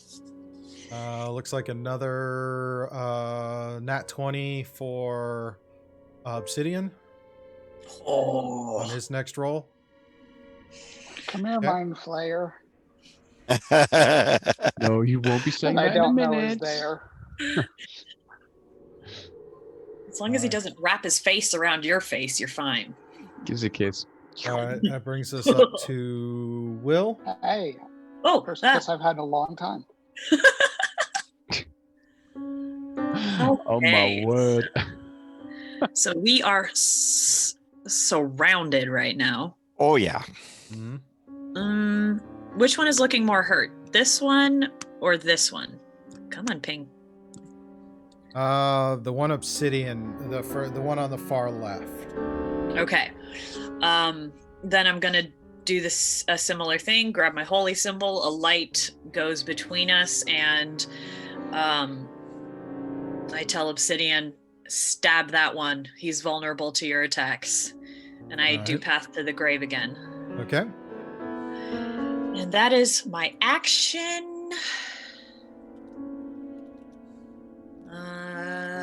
And I don't really have bonus actions, so that's gonna be my turn.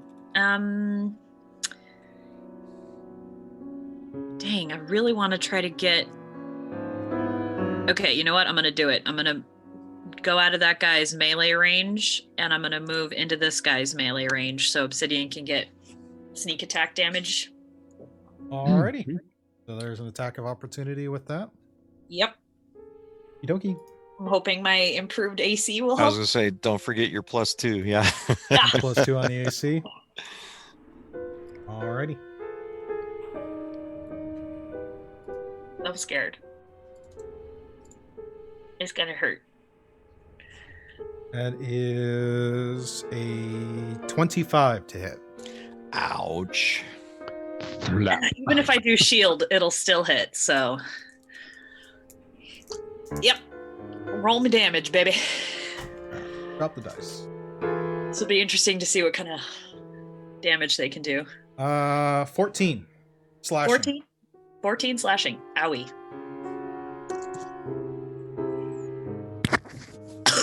Knocks the wind out of me as I run away. Yep. Okie dokie. Which brings us to Shregnaz. Okay, Shrag's seen trolls before. He doesn't like trolls. His family no like trolls. So Shraggy don't like- I'm going to cast a second level magic missile, which Okay. gives me 4 bolts in total. Okay. I'm going to use my class ability to turn this into acid damage. I'm Okay. going to cast 1 onto that first one. Okay. So that will do 5 points of acid damage. Double that, so that's 10 points.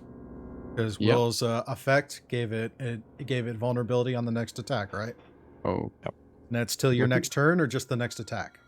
It's just the next attack. All right. so whatever. So it's 5 points of acid damage on that first one. My second missile is the one that's just gone down in between those two. Mhm. I'm going to put 1 missile of acid damage onto that one, even though it's on the floor. Okay. But it doesn't really matter about damage that because it's down. I'm then going to put 2 missiles, 1 onto this one, and 1 onto this one. So 5 points each. How do you do magic missile, Steve? Do you roll it once and that damage applies to all of them? You or- roll, it's the damage per dart. Cool. Okay, so the dart on the third one, another 4, so that's 5 points of damage. And the last one, oh, my dice is very that's another 5. All right, so yeah. Yep, so that's then sort of all 4 of those trolls, including the one on the floor, all lit up with acid damage. Okie dokie. Don't like the look of that one over on the top bit there, so I'm going to just kind of like 5, 10, 15, 20. And so like kind of cycle around to about there. Choose my goat to just like maneuver around a little bit. It's like, yeah, I'm just going to fight from the back here. That's fair. That's fair. Alrighty. Out of the fight. Bring these in. Okay, so starting with this one is going to attack Will.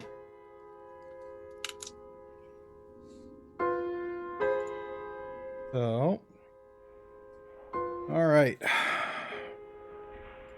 Here we go, Will. How many attacks? 3, 2 claws and a Okay. bite. Cool. So,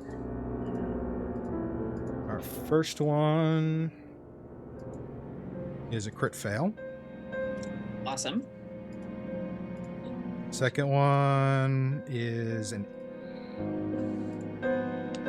10, That misses. and the bite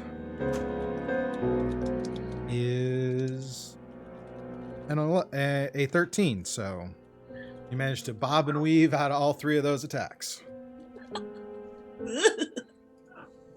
All right. Next one is going to focus on Anari. Oh, thank you, please. First attack is a 23 to hit. That will sadly hit. All right. Second claw attack is a 21 to hit. Meets it, beats it. And That'll the hit. third is a bite, which is a 13 to hit. Miss. Alrighty, so for the 2 claw attacks,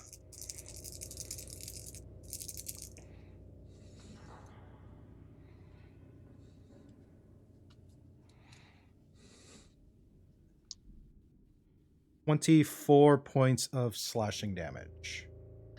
All right. Alrighty. That's gonna hurt a bit. Right, next troll. Going to move up and make 3 swipes at Anari again. Oh God. So first one is, oh yeah, he is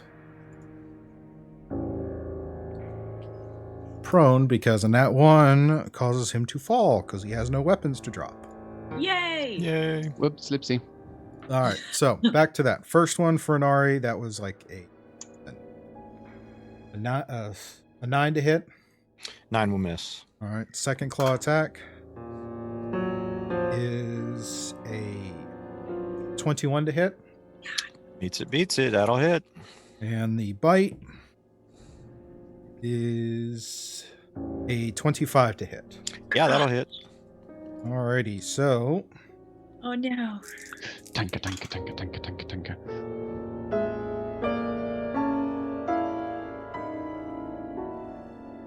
the claw deals 11 points of slashing, Okay. and the bite deals 10 points of piercing. So another 21. How you looking there, Narian? I'm hurting. But This one is going to move around onto Obsidian, Oh, goody. and because he didn't take any fire damage last round.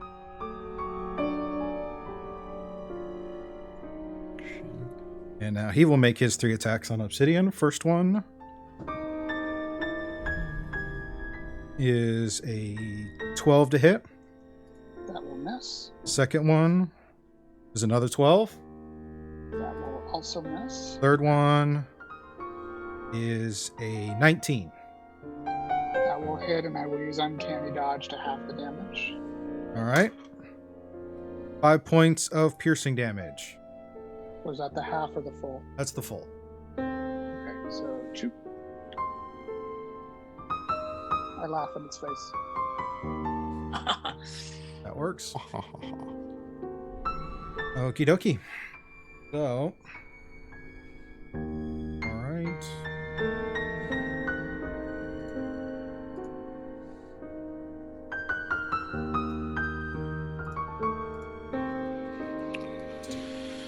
so 16.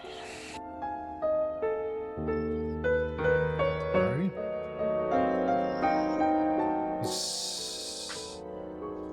And you said the one that was blinded. Remind me again at the start of each turn for 1 minute. It has to do a saving throw. Yes. Okay. What was the DC on that again? 16. On, right? Yes. All right. Sorry, fails it's the end of its turn. Hmm? The end of its turn, sorry. What's the if it fails? So what was it? It just stays blinded. Stays blinded. Okay, one more.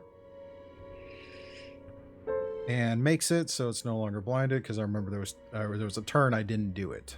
So, alrighty, so that removes that.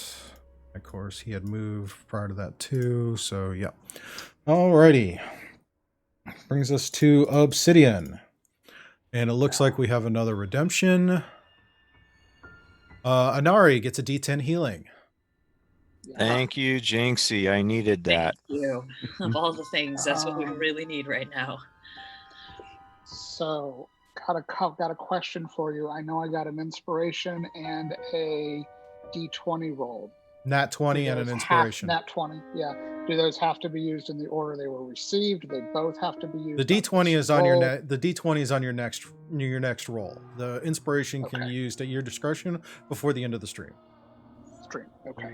So obviously then I am going to whack away at this guy, and since it was a nat 20, I'm just gonna roll damage because that would be a 29 to hit. Mm-hmm. So 6, 12, 18, 24, 30, 40, 43 points of magical piercing. Nice. Jeez. That will kill it. So we will take it off the Okay. board. Nice. Then what I want to do is I am going to cast Cure Wounds at 2nd level, and I am going to use my 2 sorcery points to quicken the spell to a bonus action. Okay. Because I get 2 sorcery points per long rest. Okay. And I'm going to heal Anarian at 2nd level Cure Wounds. If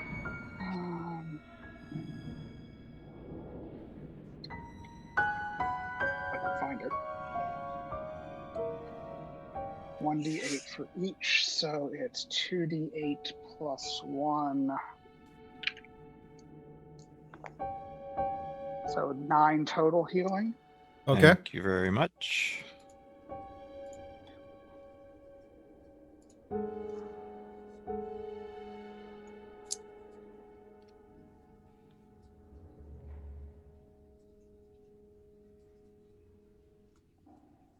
That complete your turn? That will complete my turn, yes. Alrighty, bringing us back up to the top with Anari. And Will, All you're right. on deck. So I will be attacking this troll, I Okay. believe. And with my bonus action, I am going to use my Vow of Enmity. Okay. And then attack. So I got a 18 and 23 to hit. Both hit. Okay. So on the first one, I'm going to use my last Divine Smite. That is my last spell slot. Alrighty. Actually, I take that back. That's my last first level. I still have a couple others I missed. But anyway, so that's going to be 32 points total damage for that one. And the Divine Smite. Yeah, Divine Smite. Okay. And then the second attack is going to be for an additional 14 points. You said 32 points, right? 32, yeah. Okay. On the first attack. Okay. Second attack? Second attack is going to be 14 points of magical piercing. Okay. All right. It's looking pretty rough. And that is going to unfortunately end my turn. All right. Will, you're up. Okay, so bonus action, I will touch one of the prayer beads and cast a 2nd level Cure Wounds. So it's going to be 2d8 plus 5. Okay. So, wow. You get 7 points of healing back. Double ones. Impressive. And for my action, I am going to cast a 1st level Guiding Bolt. Okay. Have all 3 of these been damaged? Not this turn. No, but like in general. Oh yeah, they've all taken damage. Your solar flare did that. Oh yeah, that's right. Solar flare. Oh yeah, I just set off a solar flare. No biggie. I just announced to everyone in the Underdark that something happened. Yeah, they don't know exactly where it happened, but they know that something big happened. Well, considering the size of it, and there are open tunnels, so it's like any creature beyond there, it's like there's this big bright light in the tunnel all of a sudden. Oops. Sorry, guys. So I'm going... We may regret that later, but for now, we needed it. Yeah. It's fine. It'll be fine. Everything's fine. So I'm going to cast it on the one that's prone, because that means I'll get advantage, right? The one that's prone is dead. Oh.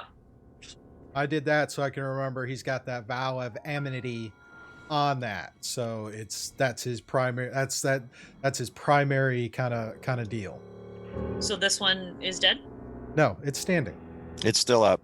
Oh, what's the little symbol next to it? His vow to Vow of remind me enmity. of his He's vow marked. of enmity. Yeah. And You just said that. enemy. Okay. Bad guy, die. You're my focus. That's Yeah. pretty much how I think of it. That's pretty much how it works. Okay, then I'm gonna shoot this one with my guiding bolt. Okie dokie. Go ahead and roll for it. Okay, so that is an 18 to hit. Okay. 18 will hit. Roll damage. Wow, terrible. Why am I rolling so badly? 8 radiant damage from 4d6. Ooh. But The dice giveth and the dice taketh away. Take it away. yeah, they do. But it is now glowing And how? with holy light, and the next attack on it has advantage.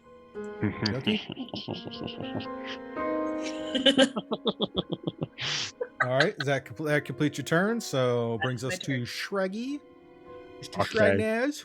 This is going to be cool. First of all, as this turn starts up, Shrag is going to scream, "Don't worry about them. Worry about the mind flayers." And at that point, he's then going to scream out, "Goblin cavalry charge!" So as he's charging in, he's going to set off a level 1, magic missile. Okay. He's going to make it do acid damage again. He's Okay. going to throw 1 onto each of them. Okay. So the first one nearest to me is going to take 3 points of acid damage. The one that is then second across to horizontally in front of an Aryan will take 5 points of acid damage.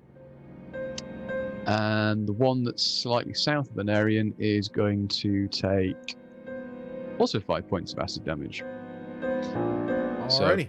That's Shrag done. But then, as I am riding a giant goat, and we are goblin cavalry, Shrag is going to come barreling in on the goat, and about 15 foot away, he's going to whisper in the goat's ear, "Go get it." And Shrag is going to drop off about here, but the goat is going to carry on, and it's going to do a charge ram attack on that troll. Okay. Go for it. Now that's one thing that's got advantage on it this turn, is it? Yep. So I'm also going to throw my D4 inspiration on this. So +5, bear with 2 seconds. And D4 inspiration. It's only a 1, and I get to roll advantage, so the other one. So I rolled a 1 and a 19. The 19 plus 1 takes it to a 20, plus the 5 from the goat takes it to a 25 to hit. Nice. That definitely hits. So the damage? it takes 2d4 plus 3 damage normally. Okay. So that is 6, that's 9 points of damage.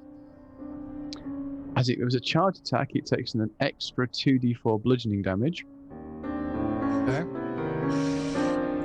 So that's an additional 3 points of bludgeoning damage. Okay. And it's probably going to pass this, but it makes a DC 13 strength saving throw or be knocked prone. Please be knocked prone by a goat. Please be knocked prone by a goat. And what is Yes. it we need to spend in channel It's knocked to... prone by a goat because it got a nat 1. Oh, nice. Nice. And at that point, I'm done. Amazing. Alrighty, so it is now prone, I'm so happy. which brings us to their turns. Start with Is this one still prone also? The one that had the nat 1 trip? that was this one. That was which one? I'm sorry. The one down. There was one early on that got a nat 1 fail. Okay. The only other nat 1 fail was the one for the strength one. Other than that, they've all gotten at least 2. Okay. So, starting with the one that has the vow of enmity on you, it's going to attack. Yes, I figured that it probably would. So here we go. First attack. Is a 16 to hit. Miss. Second attack is a 9 to hit. Miss. Last attack is a 17 to hit. Miss. Alrighty. Awesome. Got lucky there. I'm thankful for Yeah. that. All right. Next one is the other troll next to you, and he's going to do his 3. So first attack. Oh, by the way, yeah, there was another D10 healing for Inari. Let me get that claimed real quick. Okay. I rolled a 9 on that from Jinxie. Thank you, Jinxie. And Obsidian got another nat 20. Yes, thank you, Jinxie. Make the most of Okay, it. so second attack was a 12 to hit. Third attack is a 13 to hit. So all 3 miss on that. All right, last one takes half its movement to stand up. I just give it a little kick while it's sitting up. Just kick it. And it will do its 3 attacks on Obsidian. So first one is a 14 to hit. That will miss. Second one is a 18 to hit. Beats it. Third And I will use- one is a 9 to hit. So Yeah. And I will use Uncanny Dodge on the one that did hit. that is 12 points of slashing total. So 6 points. 6 damage. Ready? Sorry, how many beads does this necklace have? Which one? The necklace of prayer beads. Necklace of prayer beads? Is that the one you got from us from the Should be, yeah. the 24-hour stream? Yeah. There should be 4 then. 4? Okay. Thank you. All right, brings us to Obsidian. So, do we see the Mind Flayers? Do we even see them near us yet? Do we even know they're there yet? Yeah. The only time you know anything about Mind Flayer is when Shrag yelled Mind Flayer, but the only one who had any chance of seeing the Mind Flayers was Shrag. Right. So we don't see them approaching us yet. No, as far as you Okay. see, it's all black out there. Good. But we heard his warning. Yep, you Right. heard his warning. Real quick, nature checks from the 3 of you to understand what that means. It means poop your pants. Well, 16 for me. All right, Obsidian, what'd you get again? 12. 12? Will? 8. Okay. Will, you're not quite sure, other than Mind Flayer, Underdark, bad. Bad. Obsidian, you need a little bit more Not than much that. better. I mean, they're dangerous creatures of the Underdark, and same thing with Inari. It's just they're dangerous, and they're dangerous, and they live in the Underdark. Not much more on that. But given what Shrag's panic when he said it, and taking into account the panic look that the Deep Gnomes had when they caught sight of him, it's like probably not a good thing that you can't, and probably a little disconcerting that they're out there in the gloom and you can't see them. I don't like it. Okay. So bringing that in, Obsidian, your turn. What are you gonna do? Yep. So, since I'm standing right here, I'm going to use my nat 20 for a 29 total Okay. to hit Mr. Troll in front of me, which was for 47 points of magical piercing damage. 47 points of piercing. Yes. Yes. All right, still standing. Okay. And then I'm going to attack it again, and I got a 10 plus 7. Yeah, 17. 17 to hit. Okay. Yeah. And, oops, that fell away. For 3 more points of damage. All right, it is still standing. Damn. Darn. So It's close. rough, but it is still standing. Okay. All right, Anari, you're up. So now I'm hearing the Elton John song "I'm Still Standing" playing in my head. All right, so I have rolled a 27 and a 26 to hit. Both hit. All right, so the damage on the first is going to be 16 magical piercing. Okay. And on the second, it will be 11 magical piercing. So For the- 27 piercing. The guy with the vow of enmity on him. All right. Well, the first one kills him. Woo! Oh, well then as a bonus action, I will switch the vow of enmity to this guy Okay. And your and other give him attack, the 11 other points. attack hits that for the 11. Good All right. stuff. So And it's that's still my standing, turn. Yep, that's my turn. but it's definitely looking lethargic. Will, you're up. Okay, I am going to touch another prayer bead, give him another 2d8 of healing. Okay, that's slightly better. So that is 14 healing. Okay. Marion, Thank you. you're welcome. And then I will cast Toll the Dead on this one. Dong. All right. So that is a Wisdom 16 save. Bang him like a gong. Fails. Sweet. Fails and dies. Oh, Yes. okay. Excellent. Awesome. Down to 1. That's my turn, and I'm sorry, I need to go take another bio break. If anybody gets a nat 20 while I'm gone, I will use my doohickey to negate it. Bragg, you're up.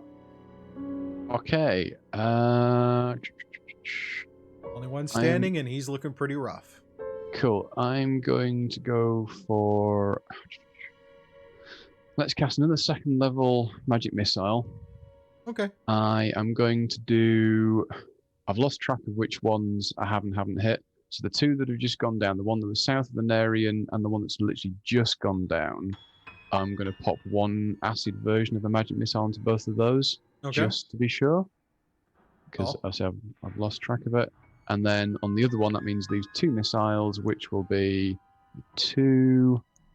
You've got 5 points of acid damage in total. How do you want to do it? I'm going to go for the eye holes with the acid balls, burn his eyes out, and drop him to the ground. Alrighty. So as you ready yourself and kind of in some distant land, a gunslinger type pose, it's hit each of the other two and and you just kind of double barrel shoot at the finger gun at the other one, and he takes it in the face and just kind of falls over. And they are dead, and they are staying dead because of the damage you done. As you know, trolls, as you know from trolls, you make sure you burn them in some way, otherwise they regenerate. Yes. So you managed to do well on that. Cool. And as part of my movement, I'm going to hop over to the goat and jump back on its back again. And I'm going to remind them, guys, 2 mind flies out there. It's not good. We need to move now. Righty. And that's me done. Yep, that's you done. So that's Obsidian. Do I see these things? No, they are Yeah. outside of your vision. Shrag, how far away are they? I lost track of them, but they were probably twice the distance that the trolls were. So not far. Which general direction? Same direction the trolls came from. All right, I'm going to use my action to move the moonbeam 40 feet in that 50 feet in that general direction. Okay. I can't see anything. I'm just going to move it. Okay. It as it kind of moves and illuminates in that direction, nothing is shown to light. Okay. The area is completely clear. Okay. I'm going to leave it there until you call for end initiative then. Okay. And I'll just I'll move back a little bit to hang with Shrag. All right. Just to round this out, Anari, what are you going to do now that the trolls are down and you see Obsidian move his moonbeam about 40 feet in the direction the trolls came from, trying to illuminate any other targets? So far, So he nothing moved gets it over illuminated. this direction. Essentially, yeah. Okay. So, yeah, somewhere like right And we around don't. here Okay. where I moved. So right about here. Okay. So he moved up, but he moved the moonbeam more over in this area. Oh, Well, I think he is was this just it? moving Okay. to show where the moonbeam was. I don't think he Yeah, really okay. meant to Because move wasn't there. the moonbeam like right around here to begin with? Yeah, the moonbeam was So- right here. So if Yeah, you so, moved okay, it, so I would have moved it 40 feet here. yeah. So it doesn't Right. illuminate anything. Okay. So since we don't see anything at this point in time, I'm just going to move back with the group and prepare in case anything should come out of the shadows towards us again. Bill? Um, Oh, sorry. and Yeah. I'm going to let the group know that I'm okay for the moment, so no need for additional healing at this point in time. Alrighty. Will? I'm not comfortable moving on with these things at our backs. They know we're here. I don't Love knows know we're what here. to do.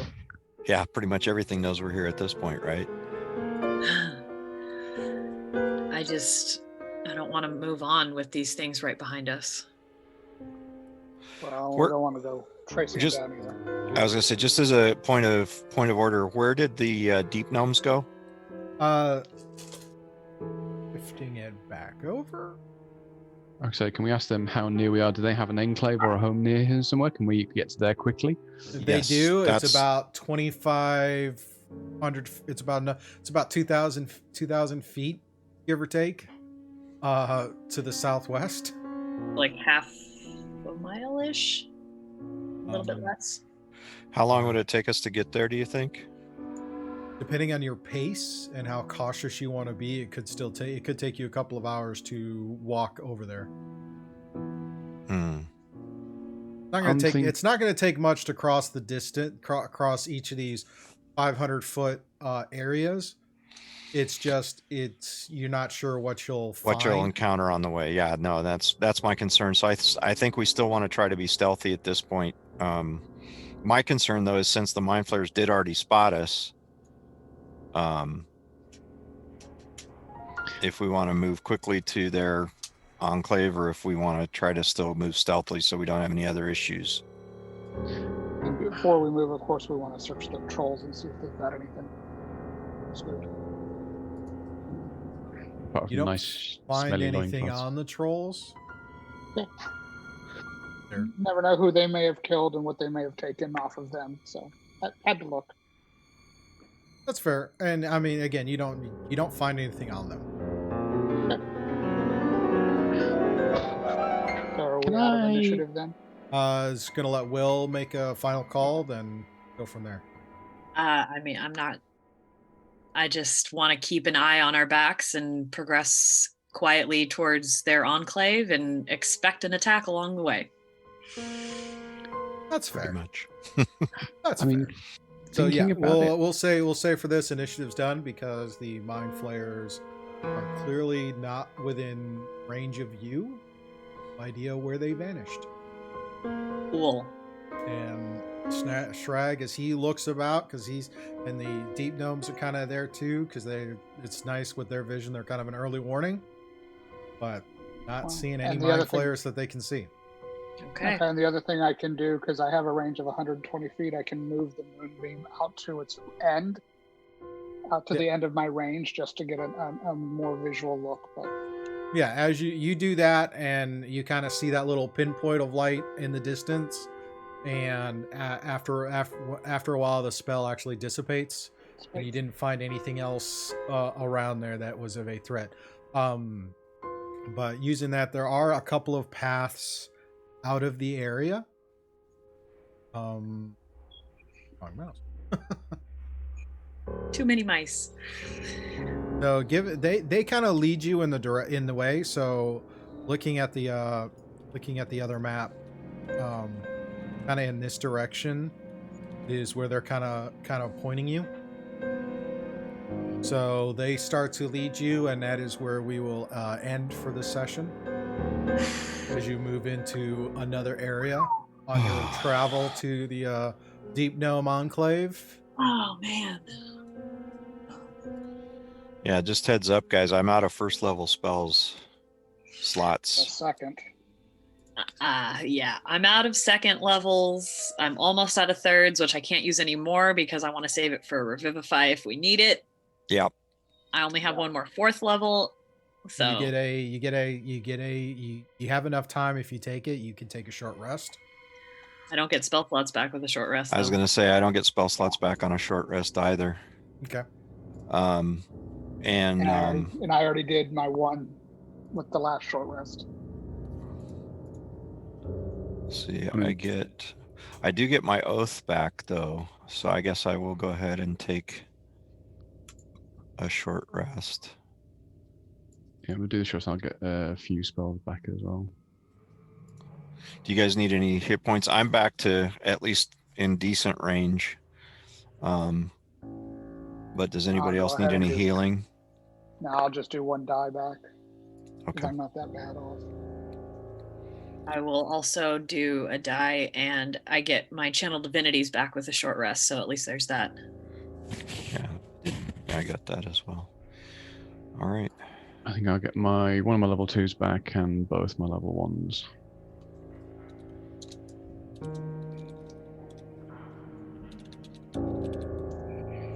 Okay, short Now- rest. Just to have in mind, guys, if we do need to move quicker, I mean, obviously most of us are mounted at the moment, but I can summon 4 war horses with a 60-foot move. Nice.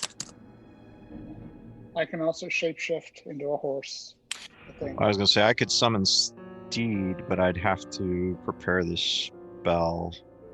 Oh no, actually, well, Shad could change into something that would, I don't think necessarily faster, but I could always summon some giant elks instead, but I could only get 2 of those. So Shad shapeshifted. Yeah, giant can elks are speed shapeshift. 60 as We well. also have the brooms that we can use. So Mm, we do that's have true, too. options. We do have some movement options then. So I agree with the keep moving stealthily for the moment, but if we do need to break and run, we do have options. Yeah.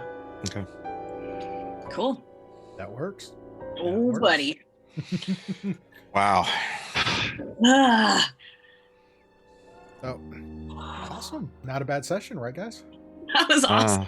Uh, A little tense, but it's all good. it was getting really tense there for a while. Big ten. Thanks for the heals, everyone. Thank you, Jinxie. Thank you. Might be a module that's perfect for the tricksters because there's those dice bonus options. There are the wandering monster, and I think I finally decided what I'm going to do with the HP bar. We can knock it down, then I'll just throw in a wandering monster. Ah, cool.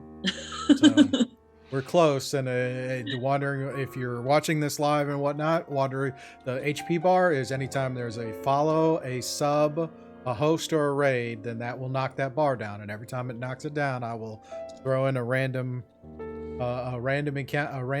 wandering monster, which will be based off the Xanathar's random encounters for the environment level. So Oh boy. it'd be fun. I mean, we're getting close to it getting knocked down now. It might end up happening somewhere. I think it might. Yeah. Yeah, that's the scary proposition. But real quick, going through the activity feed, I want to thank Jinxie for a merch order. Much appreciated. There is a merch store. If you do exclamation merch, you can go get a link and go over and check that out. We got mugs, t-shirts, mice pads, all the fun toys. Want to thank Jinxie for the bits. Lots of bits. Matthew Cook, thank you for the follow. Welcome. Thank you, Matt. I don't know how I'll try to pronounce this, but I apologize if I butchered. Gucci followed the channel. Guauchi. I think I might have pronounced that right. Thank you for the follow. TCG Striker, thank you for the bits. 5 more minutes. Thank you for the follow. And of course, starting off at the top, Sid for the 4-month sub. So yeah, What that the was, scoop? great and intense.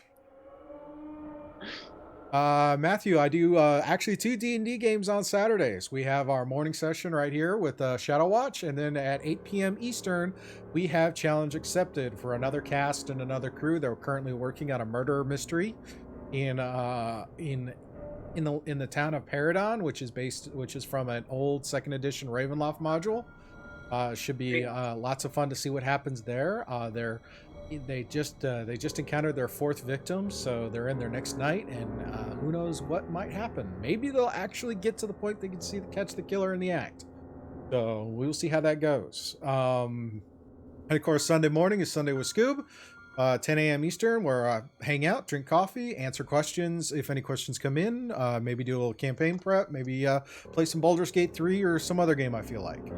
And then, of course, Tuesday night is Scuba and the Rye podcast, where we record the podcast live here on Twitch.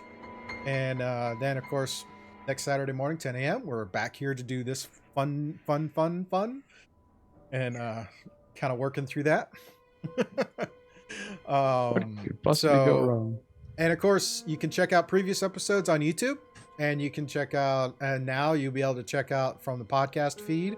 If you can't sit and watch YouTube and want to listen to the audio versions, look up Scuba Studio on all the major podcast networks, Spotify, Apple, Google, Audible, and Amazon. And then also, if you have an Echo device, you should be able to pull it up on Echo as well. So, but yeah. Fun times, great times, and look forward to seeing what happens next week. Hopefully I'll have more maps built out. Yeah, now you'll finally start walking into the city. Yeah, the front entrance was dangerous. Let's see what's in the city. Yeah, I'm a little worried about that. That's the kicker. That wasn't the front entrance. That just happened to be the entrance that was dug out. Which you realize as you come out of that cave, which was like this 10-foot kind of dug space, walking out into this cavern, and it's like, oh.